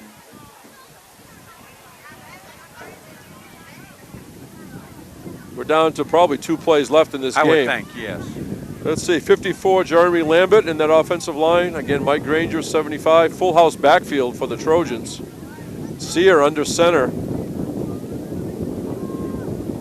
Aaron Scott gets to about the 5-yard line, thrown back by Dakota. Dakota's going to sleep well tonight. He's going to sleep well. He's played hard. He's played clean. It's testimony to that young man, and certainly no frustration on the Biddeford part. They have played with tremendous sportsmanship here today. In 40 seconds, be under 30 by the time the snap. Yeah, they're going to take a knee, I bet. Yeah, they're in sort of that victory formation that coaches love. It's always my favorite. And that's going to do it, folks. Josh Sear takes the knee. They don't try to score. And that's going to do it. Battle of the Bridge. 2011. 34-0. Thornton defeating their rivals from across the Saco River, the ever-competitive Biddeford Tigers. The scoring went this way, as Jeff Scott will show you the teams exchanging handshakes at midfield. In the first period, a 3-yard run by Nick Kenny. Brandon Briggs' kick made it 7-0 at the end of one. Early in the second period, a 1-yard run by Andrew Libby. The kick by Briggs made it 14-0. Midway through the second period, a 12-yard run by Eric Christensen. Again, Briggs made the kick, 21-0, Thornton at the half. In the third period was Andrew Libby scoring from 16 yards out. Excuse me, Andrew Libby, number 6, scoring from 3 yards out. Brandon Briggs made the kick. It was 28-0 at the end of 3 periods. In the fourth period, out of the Wildcat, Andrew Libby scored from 13 yards out. The snap was not handled, so the kick never really got off, making the final score 34-0. So Rob, what's your comments here on a beautiful football day here from Thornton Academy in Saco and this Battle of the Bridge game? Well, certainly glad to be here to see. Fast start against a team like Wyndham, who really can score points in bunches. They really need to take the mentality that they brought into today's game into that game against Wyndham, because it really worked for them today. And I think even if you're playing a better team like Wyndham, who's 4-4, you're still going to have that success, because at this point, they're balancing the run, they're balancing the pass, they're not getting in over their head, they're not having turnovers or interceptions. Today was really a clean game for TA, and I think if they take that mentality, score early, score first, keep your offense on the field, keep your defense off the field, they're going to have some success in the playoffs. Yeah, now we're going to wait one more minute for Coach Kevin Kiesel to come. So again, looking at Nick Kenny, obviously, he banged up a little bit there in the second half, but he looked to be okay. And what do you see from him? I mean, he seems to use the blockers quite well as well. Obviously using blockers in front and guys like guys in the offensive line. And how important is that looking at next week? Ground and pound, they may run every down, right? But being able to, establish that run, how important is that going to be for them? That's crucial. And I was actually noticing that, especially during the latter part of this game, how he uses those blockers in front of him to really gain that advantage, find the hole, and then he breaks away with some of those bigger run plays. And that's especially key for them when they're in the red zone, because TA is going to get down there, and I don't think they're always going to want to pass the ball, because Eric Christensen has had a questionable pass record when it comes to that stuff. They're really going to want to run it, and you're going to need those blockers to be firm. They're going to need to really define the line of scrimmage. You're going to want to see them creating those holes for him. So I think they're very key next week against Wyndham, and then further on in the playoffs if TA advances. Yeah, and as we wrap it up here, just talk about this whole season. I mean, Thornton Academy goes in 7-1. A historic year here at Thornton Academy, bicentennial celebration, 30 years of the school, a brand new turf field. We had homecoming big celebrations last week. So what can you say as a student being a part of this season as we're going to the playoffs, and it's been such a special year for everyone? I can tell you one thing. The record this year that TA football had was very unexpected, because I think we all looked at the schedule. We saw them playing some very tough teams. It was a schedule that we haven't seen TA play in quite a while, and they ended up having a lot of success. Again, 7-1. No real big wins except maybe today's game, but even that against Biddeford is a little bit less impressive. But still, just a solid performance overall on both sides of the ball, offense and defense. And again, they're still trying to find their identity. Even at this point in the season, I really do think they're still trying to find it. But hopefully going into the playoffs, they have a little bit better idea after a day like today. I think it's a lot of run, a little less pass than maybe in the past. But I think overall, this season has just been a really good one for fans and players alike. All right, well, that's going to wrap it up here from Dr. Paul Estill Junior Stadium on the campus of Thornton Academy. Thank you very much for joining us. For Jim Toomey, Rob Munzing, Jeff Scott, Tyler Carteret, I'm Jeff Christenberry. You've been watching Thornton Academy Sports Live and Thornton Academy Football on PressHerald.com/sports. Hope to see you down the road. Have a great week.